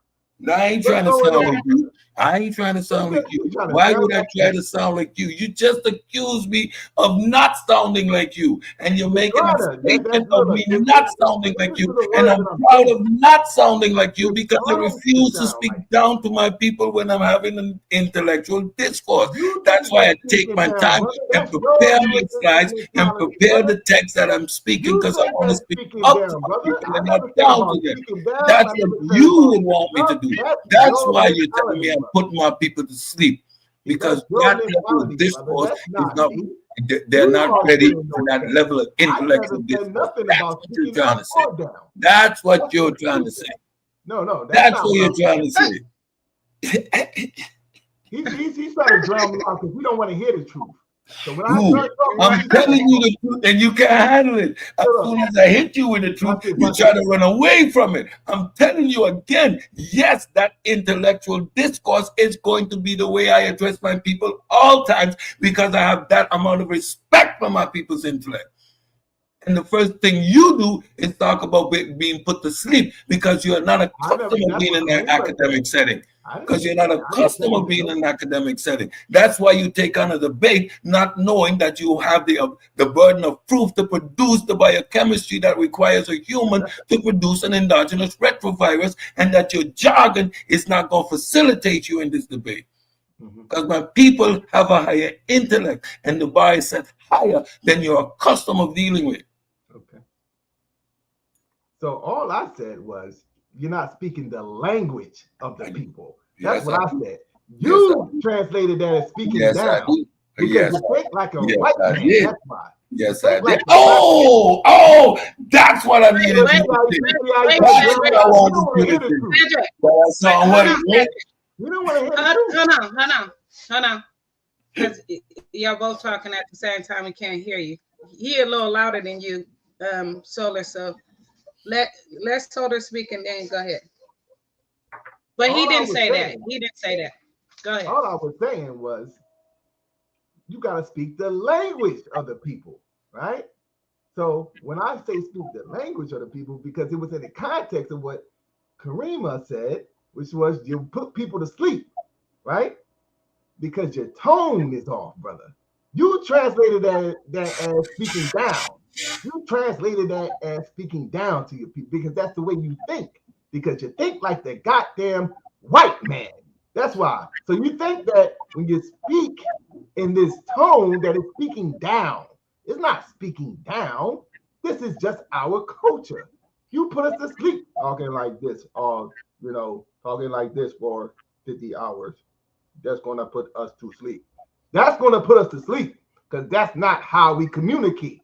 We got rhythm. So now, if you got rhythm, that my diet didn't contain rhythm, didn't contain flow. So now you're strawmanning the argument. You're saying I was speaking in a monotone tone. That is farthest from the truth because my intonation was on point. So you can't make that argument. What you're talking about is the vocabulary used in that diatribe. Because even my accent didn't falter. So you can't accuse me of even sounding like a white man because that's the last thing I do. However, it is the vocabulary used. And that you can't deal with that fact, and that's why I say you want me to talk down to our people because the vocabulary I use you didn't appreciate. But you know why you couldn't appreciate that vocabulary? Again, I'm gonna say it because you are not used to being in an academic setting, and you assume that all black people are not accustomed to being in an academic setting. While I'm a black man having this lecture, say more. Who is discrediting our people again? I'm the same dude that the rap song will come on and I'm gonna say I'm a pseudo killer nigga and I'm gunning for your head. What the hell are you I'm that same nigga. However, when necessary, I can adjust to the environment based on the objective of my mission. You, on the other hand, my brother, can't make that distinction. So that's the only reason that you had a problem with the tone or the texture, not really, but the vocabulary. being used. That's what you're trying to say, my brother. No, I just You told you. dig? No, that's the thing, right? I just told you what I was saying. Don't try to white man this conversation by telling me what I was saying after I told you what I was saying. You weren't You, trying to white man. on No, the you other were saying hand, this. are going to No, straw man brother, me I and told you accuse what me I of just was doing saying. something that I didn't. So now, how do you get to determine Man, like, that what are I you was talking feeling about, like this huh? when I wasn't doing that? You see See, you what I'm see, saying? the Just same take thing. it for It's what a it matter is. of I opinion. just So I'm told going you to what I was saying, interpret brother. what you're saying because your initial statement doesn't have any validity. So in the discourse, I'm trying to make sense out of the nonsense you're saying. If you don't understand and it's No, I not didn't. clear to It's not you, that I didn't that's understand it. your problem, I'm brother. making sense out of the nonsense that you said. I didn't lack comprehension. Maybe you do. Again, I'm just made sense out of the nonsense that you said. I didn't say I didn't understand you. You need to beef up your vocabulary if you confuse basic words like that. You see the language of this guy, bro. You see that? You see the Ah, language of this that guy, irks bro. you. That irks you. Gets under your That skin, doesn't it? don't Because hurt me. I got a It's a wide reflection. vocabulary. Then, then, It's then, just a reflection then only the few words that of you got. how Then much I you know think how I to understand use white my words and I nationalism. understand what I'm actually saying. You got a problem with that. Because come to Your debate, vocabulary is come to not that debate, expensive, come bro. to the debate, come to Your debate. You're vocabulary going is to not have that to expensive, bro. I don't know illustrate to who the you're audience talking to, but your how you vocabulary is put not the that expensive. biochemistry together to create a man-made endogenous retrovirus. Just remember. And by you making that statement shows how much you don't know about Oh, biology. yes. Oh, how much I don't know. And that's why I Indeed. said you're I gonna don't die have a in order to clue make that how statement. you would do that. So Yeah. you are going to educate me on how that is done. You're absolutely right. That's the reason I'm asking. Okay. I haven't got a clue how we would do during that. the debate, you're gonna sit down So and you're during the gonna learn. debate, you're You're going to gonna teach sit me down that and you're gonna learn. biochemistry, baby. I'm going to learn some Yeah, biochemistry. sit down and get your pencil and your pad. And Exactly. you're gonna So learn. that's what I wanted you on record. That's what you are going to demonstrate, and we're good. As long as we know that you won't demonstrate some biochemistry, we're good. With that, folks, I need to get to bed. I get up at 5:30 in the morning. It's been a pleasure. I'm out. I, Cedric. I see you. I see you when I see you. This is what we got to deal with, Cream. Like, this is the ongoing Why battle, you man. why you leave? Somebody's trying to get the link. I guess they wanted to say something to him. They wanted to say Mr. something White. to him. Yeah. You Yeah. know, yeah. So the debate is going to be on the origins of the AIDS virus. You see how he's trying to lean on biochemistry. He thinks that I'm not going to present information in biochemistry. That's what he thinks. He thinks that I'm just going to get into a conspiracy talking about, and this whole thing with conspiracy is just a whole thing that needs to be dealt with as well. But he thinks that I'm gonna go into what he deems a conspiracy on the origins of AIDS, right? That will be a portion of what I'm talking about, but I'm gonna first establish how they created the AIDS virus. And how can I do that? Simply by going into the archives of the medical fields of nature and all the white man sources that he thinks he's going to lean on. All the white man sources that he thinks he's going to lean on in the debate, I'm going to show him. See, this is the problem, right? This is what he thinks he's going to do. He thinks he's going to get basic information on biochemistry because they tell him that it's impossible to create a retrovirus, right? This is mainstream shit. So he thinks that he's going to lean on that, thinking that I know nothing about biochemistry, right? Thinking that I don't know nothing about the terms, and he's going to make me look stupid because I'm coming with this crazy conspiracy theory. That is not what's going to happen in this debate. What's going to happen is I'm going to show the people that his Eurocentric academia puts at the forefront of biology. The people that actually are at the forefront of retrovirus, and I'm going to show what they did. So I want to see him now say, well, no, they're wrong. Because I'm not a virologist. I'm not a biologist. I'm going to quote what they said. Then I want to see him now dance around that. These niggas leaning on this white man's information. So I'm going to just show him the white man's information. This is what they said they did. Now you're saying that they didn't do it? When I'm showing you congressional records that they did do it, you're going to show me that they didn't do it. That's what you're going to show me. You better come with more than with basic information, bro. You better not come with no 101 biology bullshit. That's all I'm saying to you, bro. You better not come with that. Really, no matter what you come with, you're going to lose because you're just wrong. You know, it's right and wrong, it's like night and day, brother. Yes, indeed. Yeah. See, this is the thing, right? So now the thing with the conspiracy theory, right?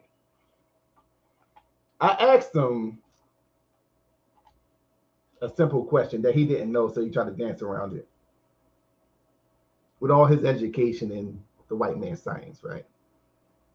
I said, where did conspiracy theory originate? Because you're throwing the term around. It's almost like a thing that they say when it's information that the white man is not confirming. They'll just say it's a conspiracy theory. It became a dismissive word to dismiss certain information. Yeah, that's what I say. Yeah, and most of the theories, I think we have to find some more conspiracy theories because they've been proved to be wrong all the time and right. Like they need to come up with some more because all the rest of them is already proved to be right. And anybody that uses the term that frequently, or just in terms of a conversation and use it as almost like a weapon to dismiss information, is under mind control. It's under mind control. And I know some people think that is a mind control, like you're a robot. No, you're programmed to dismiss certain things without even looking into it. That's a programming. So for you to just throw that out there, conspiracy theory, that's why I asked him, where did this term come from that you're using so much? Since he's such a he portrays himself as an educated person. I didn't talk with the best of the educated. You're not even close to that, even from a white man's educational perspective. You're just like fronting right now. So conspiracy theory, the term, came during the John F. Kennedy assassination. Anybody who went against the official story of the John F. Kennedy assassination was deemed a conspiracy theorist. We now know today that the official story was bullshit. Correct. So the origins of the word was based on propaganda and a form of mind control. But he didn't know that. He didn't know that. Why? Because he don't know what the hell is going on. Why? Because he followed whatever the goddamn white man say. That's why I asked him the question. The word in itself is rooted in an agenda to prevent people from knowing the truth. And that's a term you're just throwing around. Why? Because you follow whatever the white man say. And that's why you're going to die on the hill come this debate. Because you're going to come with that old white man's information. And you're going to get beat up. So yes, I appreciate it, I appreciate the time, Karima. Man, I was listening to this. Let me know.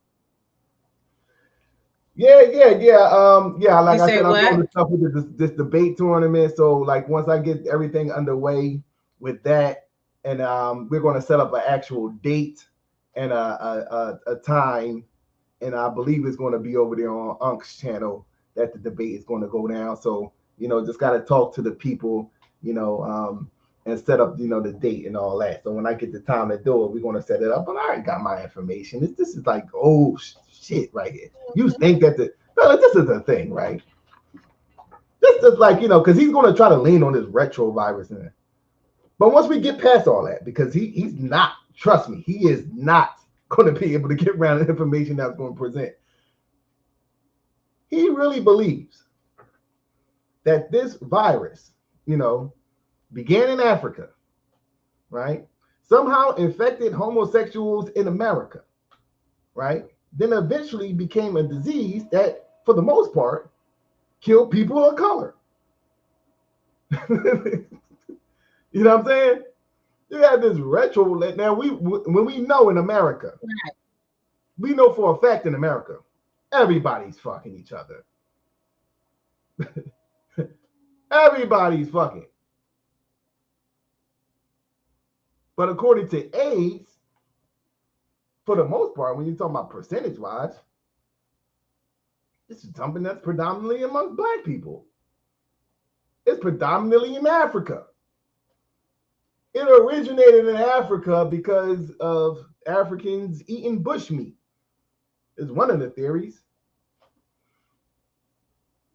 So you think that this African ate some bushmeat, contracted a disease that was in mammals and monkeys, is somehow transmuted into this African, and what? He went over to somewhere and fucked a gay dude or something? Like, I don't know how this thing, he had to do a lot of explaining.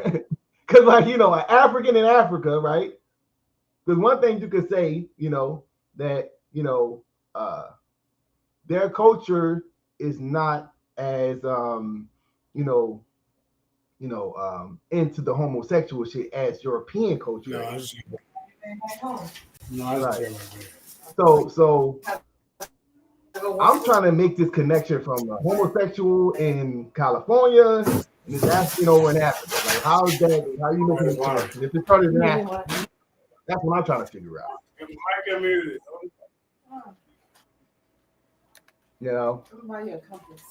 Compass. All right, clear my back. I don't know. Oh, okay. Yeah.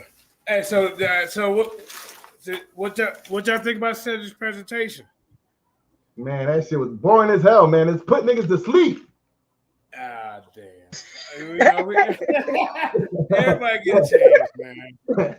Man, you already know you don't wait shopping and you know what I'm saying? You coming back from the mall and shit. You was doing fun shit while we was listening to this bar shit, man. I know, man. I mean, sometimes education can't be fun, I guess. Come on, man. You know what it's good about us. Fun. We make it fun. We're gonna make it fun. It was more excited at the end when he was leaving. Well, did he get mad? Because I missed it. I went to the had more. He had more. No, I had to turn him up. When I came, he got a little turned up. He became more entertaining when I came. Roller made him a little rowdy. Yeah, he turned him up because, that's the only. He should have been a little turned when he was, reciting this information. You need to have him on his presentations, asking him questions during his presentation. That would make it entertaining.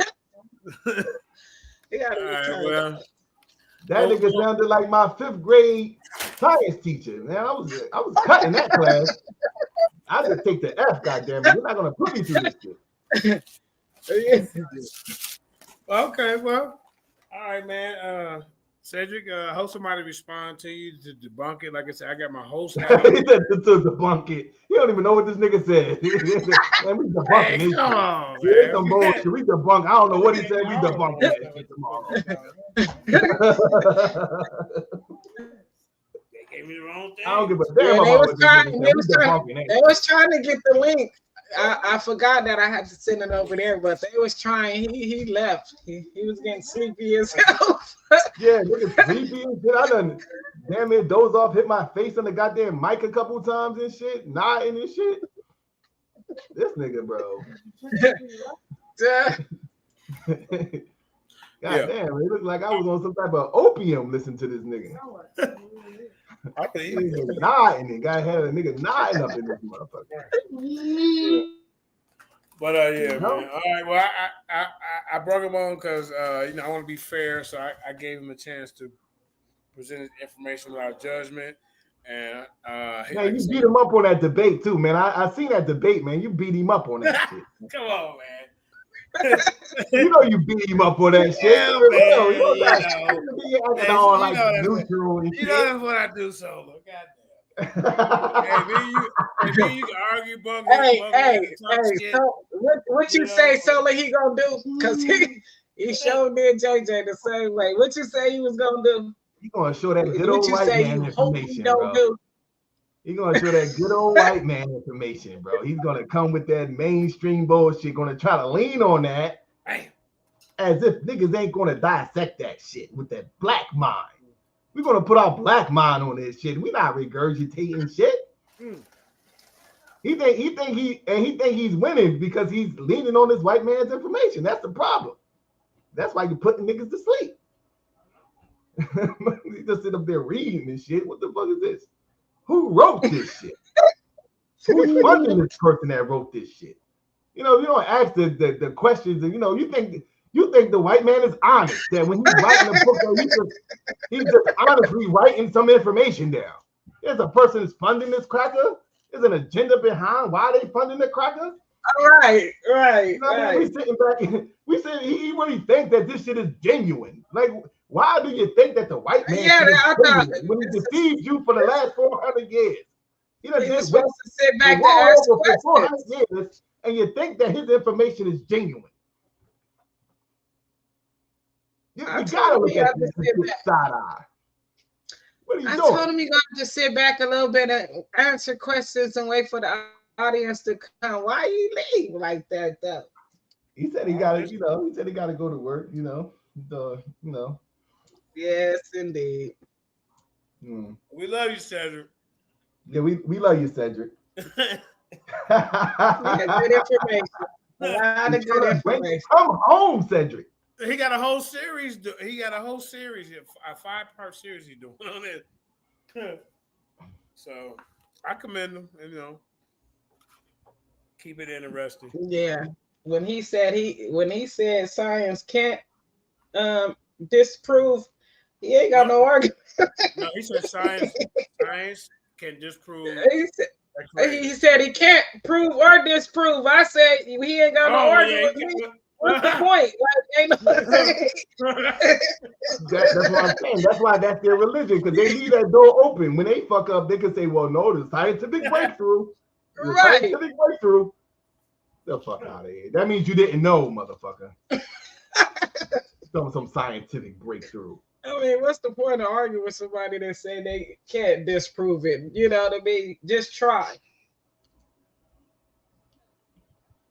Yeah, don't do me no justice to try to argue with that. I don't know, man. I just wonder how we got to this point. And this is just crazy. We supposed to all know this stuff already. This is old stuff. This is stuff that we learned in the late 90s. You're still kind of regurgitating this is crazy. He said they did a study where the doctors did a study where they prayed up on the patient. Like, they got time to do all that. They got a degree in religious what? He said the doctors prayed over the patients to see if they can heal them. Like, come on now. You have to have more than just prayer. Come on and pray. See, but they don't want to like bring in the works of like George Washington Carver. Who was that? George Washington Carver. He was making all these inventions, and with the peanut, that's what he's really known, with the pecan and all the different types of stuff. So they asked him like, well, how did you know how to do all this stuff? And this is what he's saying. You can read this in his biography. He says that he goes in the morning time and he communicates with the plants. Now this at a time that he didn't have the technology, and there wasn't no sophisticated system that he. This is what he said. He said the plants tell me their functions. This is what he said verbatim. We didn't know how to do this shit. He the one that created all these inventions. This is what he's saying, that how he learned about it. So what does your science have to say about that? What does your science have to say about how he learned how to create all these inventions with the plants? Nothing. Why? Because they don't tap into that type of science. They don't have access to the delicate fabric of nature, the communication with the natural elements. So. They don't have that. So what they teach you, what it says on that book that you never want to read in the 5th grade, and physical science. That's what it says. Physical science. Don't say nothing about the metaphysical. You said, look what you did. Go ahead. Don't say nothing about the metaphysical. See, George Washington Carver tapped into the metaphysics. He was able to tap into that.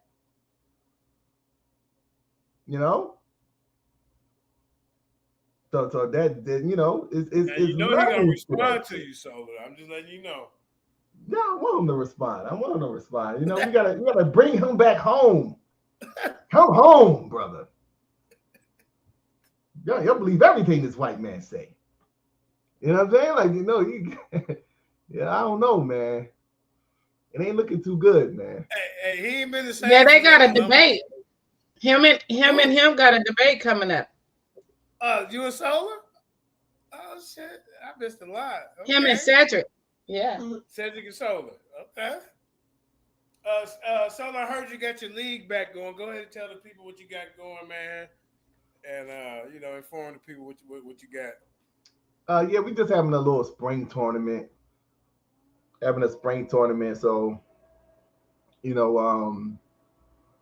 winner's going to get a little trophy, cash prize. Yeah. We have about 16 debaters. Okay. It begins on the 18th. The debate begins on the 18th. So we're going to kick that thing off, on the 18th. It probably lasts to maybe early July. Mm-hmm.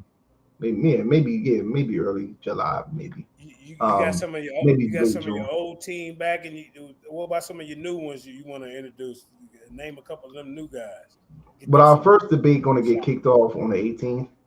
We got Inyame, which is a veteran, and Lance. He's been around for a while as well. Was the Constitution written by white people? That's the debate topic. Did you say brother Lance? Yeah. What position he taking on this one? You already know what he's taking. Do you know Lance? Yeah, I know. Yeah, okay. You already know Lance is saying that the Constitution was not written by white people. Okay, if you know Lance, then you know that he's coming with that information that's saying that, black people was already over here.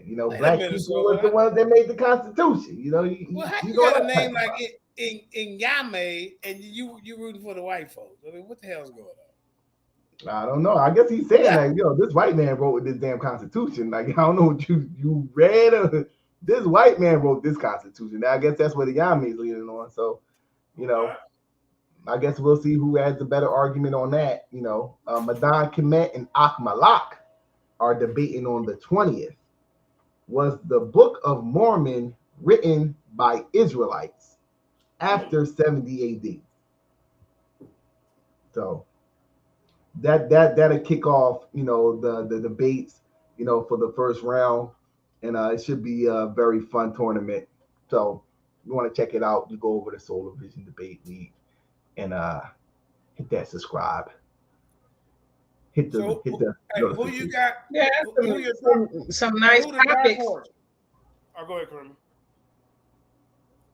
No, I was saying them some nice topics, some titles, some good titles for a debate. Yeah, so. Yeah, they we got a few debates. They debating on AI. It's a lot of debates that's going to be going down, and we'll definitely get the thing popping. You know what I'm saying? Get it popping. That's what's But up. your boy That's right. Cedric, man.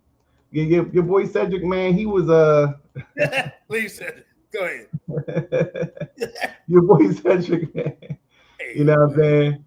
He was not Cedric the Entertainer, dude. That's what I'm saying. He was the exact opposite, bro. Exact opposite. He wasn't Cedric the Entertainer, bro. That shit was like, you know what I mean, putting a nigga to sleep. He got mad when Karima said it, because I didn't say that. Karima said it. Karima said, like, but you be putting niggas to sleep. That's what she said, you know? So, you know. Yeah, I mean, I almost nodded off. Now, niggas nodding off on that information. You know what I'm saying? I said he put you to sleep. No, it was funny because when he ended it, he was like, gotta blame me. He was like, when he first ended that joint, he was like, "Is anybody here? Is anybody here?" Because nobody responded, bro. Everybody was knocked out. Yeah, he thought we was talking about the way he was presenting the information, and like we ain't intelligent. No, it's the way you was letting the white man present it. Them motherfuckers was bored and stuff. Yeah, exactly, bro. He sounded like that dude off of did y'all ever watch The Wonder Years? How that teacher was like, yeah, that boring ass teacher. He sounded like that motherfucker. Like, god damn, nigga, put some. All right, so I'm gonna have to work with Cedric and maybe have him do a couple of jokes in between. Something. Right. Yeah, man. You gotta have like at least a clown, dancing through like on Apollo or some shit. Some bells and whistles or something, man. Yeah, somebody gonna have to make him mad because he did more after he finished his. Yeah, you gotta turn him up. That's why I came to turn him up, man. I gotta pull the black out of this. Hey, you make him mad now. You gotta pull the black out of these niggas now. Yeah, he was directing this conversation towards him, but he was really trying to get off at me. Well, yeah, okay. You know what happened? I said, Cedric, I'm not here to go against your information. I have on my host hat today. And actually, I'm gonna be like, hey, don't nobody want to smoke with Cedric. So maybe he got too comfortable. He wasn't on the defense a little bit. Yeah, I don't know what it was. He said back in he was like, you know what I mean? He got offended because I just said, like, you gotta, put some spice on it a little bit. He got offended. You want to talk down on the people. Nobody said talking down. Nobody said talk down on the people. You ain't sounding like the crackers talking up. Down. Yeah, he said like talking like the cracker is talking up. Like, what's the matter with you, man? What's going on with this brother? You gotta pull the black out of this nigga. It wasn't until I came up, like she said, it got entertaining. Once I put a little pressure on it, you started, pull the black out this nigga, man. Like, what's going on, man? Wake up, JJ. Wake up. He's like, is anybody there? Can anybody hear me? Is anybody there? Everybody like, god damn, brother, you niggas snoring and shit. I'm just like, you know what I mean? I nodded off a couple times and shit. Hey, Cedric, I'm not saying this. It's them. Nigga, JJ went to the mall like, man, fuck this bullshit. I'm going to the goddamn mall. Fuck y'all niggas. That nigga came back. He came back. The camera was on. This nigga got bagged and shit. Nigga came from, you know what I'm saying? Like, oh yeah, y'all still talking? Like, what's going on? Shit over yet? JJ was like, when I come up in there, I'm gonna wrap this shit up. When you come in, Cedric was still talking. All right, we're gonna close this thing out, man. Nigga, close this shit out, man. Nigga, you've been talking for 2 hours, nigga. I didn't went to the mall. You got a new challenge. Got my hair cut and shit. Oh my god. God, niggas. Hey, family, I appreciate y'all. Thanks for holding down. But I gotta get up and get ready early. So, man, hey, so hopefully somebody responds to Cedric. If not, he's coming back with part 2. He's done a 5-part series. He is the current Lions Den champion.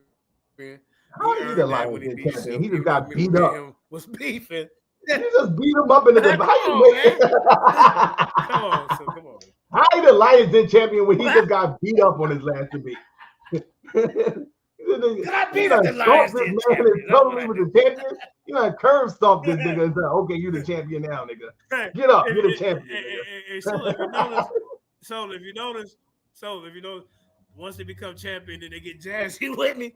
Hey, I call them out to a debate. Tahuti, yeah, my police of the Yah, Judah Nazareth, a new Kakarot, motherfucking. Oh man, Cedric. what's going on, man? Yeah, it's the Lions Den champion. I mean, they all do with me. He said they all can get it. I can get it in the Lions Den. Shit, I ain't nobody say. Goddamn. Yeah, you gonna get jazzy now? I done promoted you. Now you talking shit. Get that right. See, you shuckle buckle. I get in the ring with him with the debate. That's man, I listened to that whole debate, man. All right, just speak. Yeah, man, he was doing the same thing, man. This old, white man shit. I'm like, what the fuck is this, man? You know what I'm saying? Yeah, I was like a fast forward to the JJ part, man. What the fuck is going on with y'all niggas, man? I'm like, I ain't never seen so many Negroes defend a myth or a fairy tale. Christopher Columbus.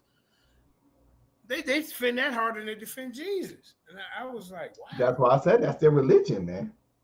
That's these niggas' religion, Yeah, like you know what I'm saying. They think niggas wasn't traveling. This is the thing, right?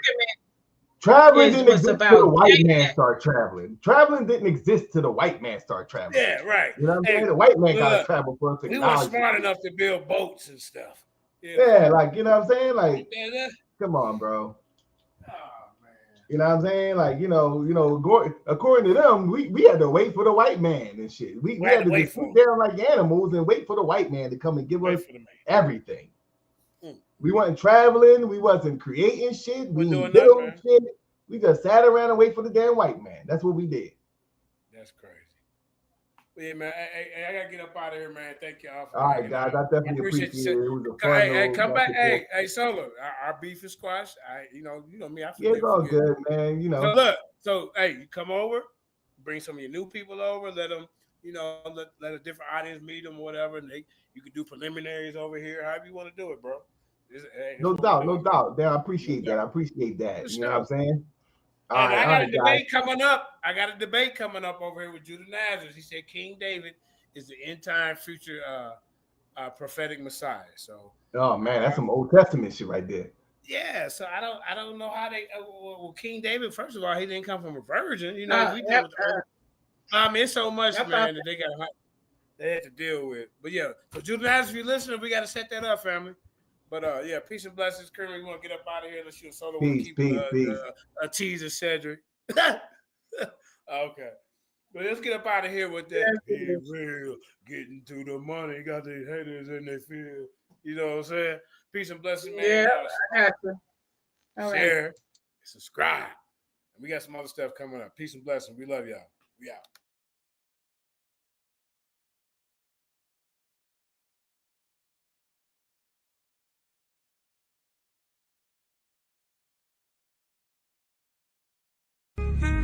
I'll praise you, Most High. Yeah, that sound good, y'all. Hello. What we doing? Hey, cook that up, Khalid. We still getting to the money, got these haters in they field. Lil' homie, let them chill. Most I told me vengeance hit my enemies, my footstools. We ain't got no beef for real. Fuck this shit, this how we live. Look here, homie, we still getting to the money, got these haters in they field. Lil' homie, let them chill. Most I told me vengeance hit my enemies, my footstools. We ain't got no beef for real. Fuck this shit, this how we live. Look here, homie, be still. They said you got the call, they trying to blackball you. Like what they on, bro? You can't blackball a boss. The whole world, they hate Israel. The way you hate your neighbor, might as well pull the trigger on yourself. You know we get excited by the smoke. Every day we casting flesh. Say my treasure stored in heaven, we gon' blow the rest. They disrespecting and we check. The bank that causing kept it still. They asking others about my business, but I ain't got no instant miss. See, I still deal with ox direct. Cause your person don't mean you respect. Your outlet don't get no credit if the ox ain't in it. Money answer all things and you got all these questions. playing Vic. Look, I employ slavery. I'll give you broke your head. Yeah, them crews in the hood, Jews in the hood. I caught them clues, now I'm good. I broke it down, he understood my all to you. Filtered through, you found a few, I'm good. We what we sold, this here exclusive. They like, hey, folk, look what you doing. We still getting to the money, got these haters in they field. Lil' homie, let them chill. Most I told me vengeance hit my enemies, my footstools. We ain't got no beef for real. Just here, this how we live. Look here, homie, we still getting to the money, got these haters in they field. Lil' homie, let them chill. Most I told me vengeance hit my enemies, my footstools. We ain't got no beef for real. Just here, this how we live. Look here, homie, be still. Most I told me be still, give a room to work. Know my movie work. Your faith ain't good, don't put the work in. In the spirit flexing, that my day job. Getting the mode out my own, I don't know what they are. Before I got the blueprint, and I'm too legit to quit. Let it spark in the dark, be a light, got it lit. Trying to map my movement, got my haters pondering. The odds set the question there, they wanna know if you still lit. It hit different, you authentic, a lot of odds pretending. We do it for the Lord, got my own motion, who are you to judge? Put most high first, none above. Tap in the spirit, we locked in, they'll come against your plot. You know Judas said, yeah, we spit them scripts, they barely now. Came on slave ships, then you not black. You know they tell you everything. Isaiah 30:20, yeah, we bad. You see what happened when they tried to rail the train up off the track. False witness, hypocrite. We throw shots back, now they feel heat. Must go get it. We still getting to the money, got these haters in they field. Lil' homie, let them chill. Most I told me vengeance hit my enemies, my footstools. We ain't got no beef for real. Just here, this how we live. Look here, homie, we still getting to the money, got these haters in they field. Lil' homie, let them chill. Most I told me vengeance hit my enemies, my footstools. We ain't got no beef for real. Just here, this how we live. Look here, homie, be still.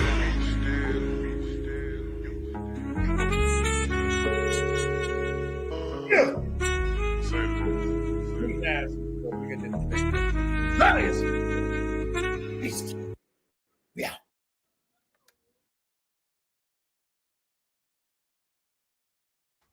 Yeah, Judy, you want to jump? Hey, Kareem, you want Judy to jump up here real quick? Judy, jump up here real quick, man. Yeah, yeah. Yeah, set this time and just get this debate set up. If you feel like jumping on, we usually just end with the song, but Judah came at the last minute. If not, he'll jump in the next 1 or 2 minutes. We out, and I'll talk to Judah on Facebook. We'll figure it out. Jump on, Judah. Kareem, is he on Facebook or? No, he on YouTube. Okay. Is he in the audience, Kareem? I can't see. He on YouTube. I sent the link. Yeah, he on YouTube. I sent the link. Yeah, man. I'm getting my annual every couple of months, every 5-6 week debate itch. So me and Judah set something up. It's gonna be over here in the den. This will be my 4th debate in the den. I debated Sebastian twice, Don Bird, and this will be my 4th debate. The rest of my debates, I gotta find it on the road. So I appreciate Judah being brave enough to come over here and debate me in my spot, and I can reciprocate if you want. If we do, we can do another debate after this. I can go on your spot. But I don't know, Judah, Kareem. I don't know. Maybe we can set it up tomorrow for a prelim or discussion with the details. Cause look like Judah hiding in the goddamn bushes, y'all. hey, Judah. After that last ass whooping I gave you, I hide in the bushes too, nigga. But so let's go ahead. I don't think he's popping up. But I'll catch him on Facebook. Judah, just I'll text you. All right. Yeah. Peace and blessings. We love y'all. We out.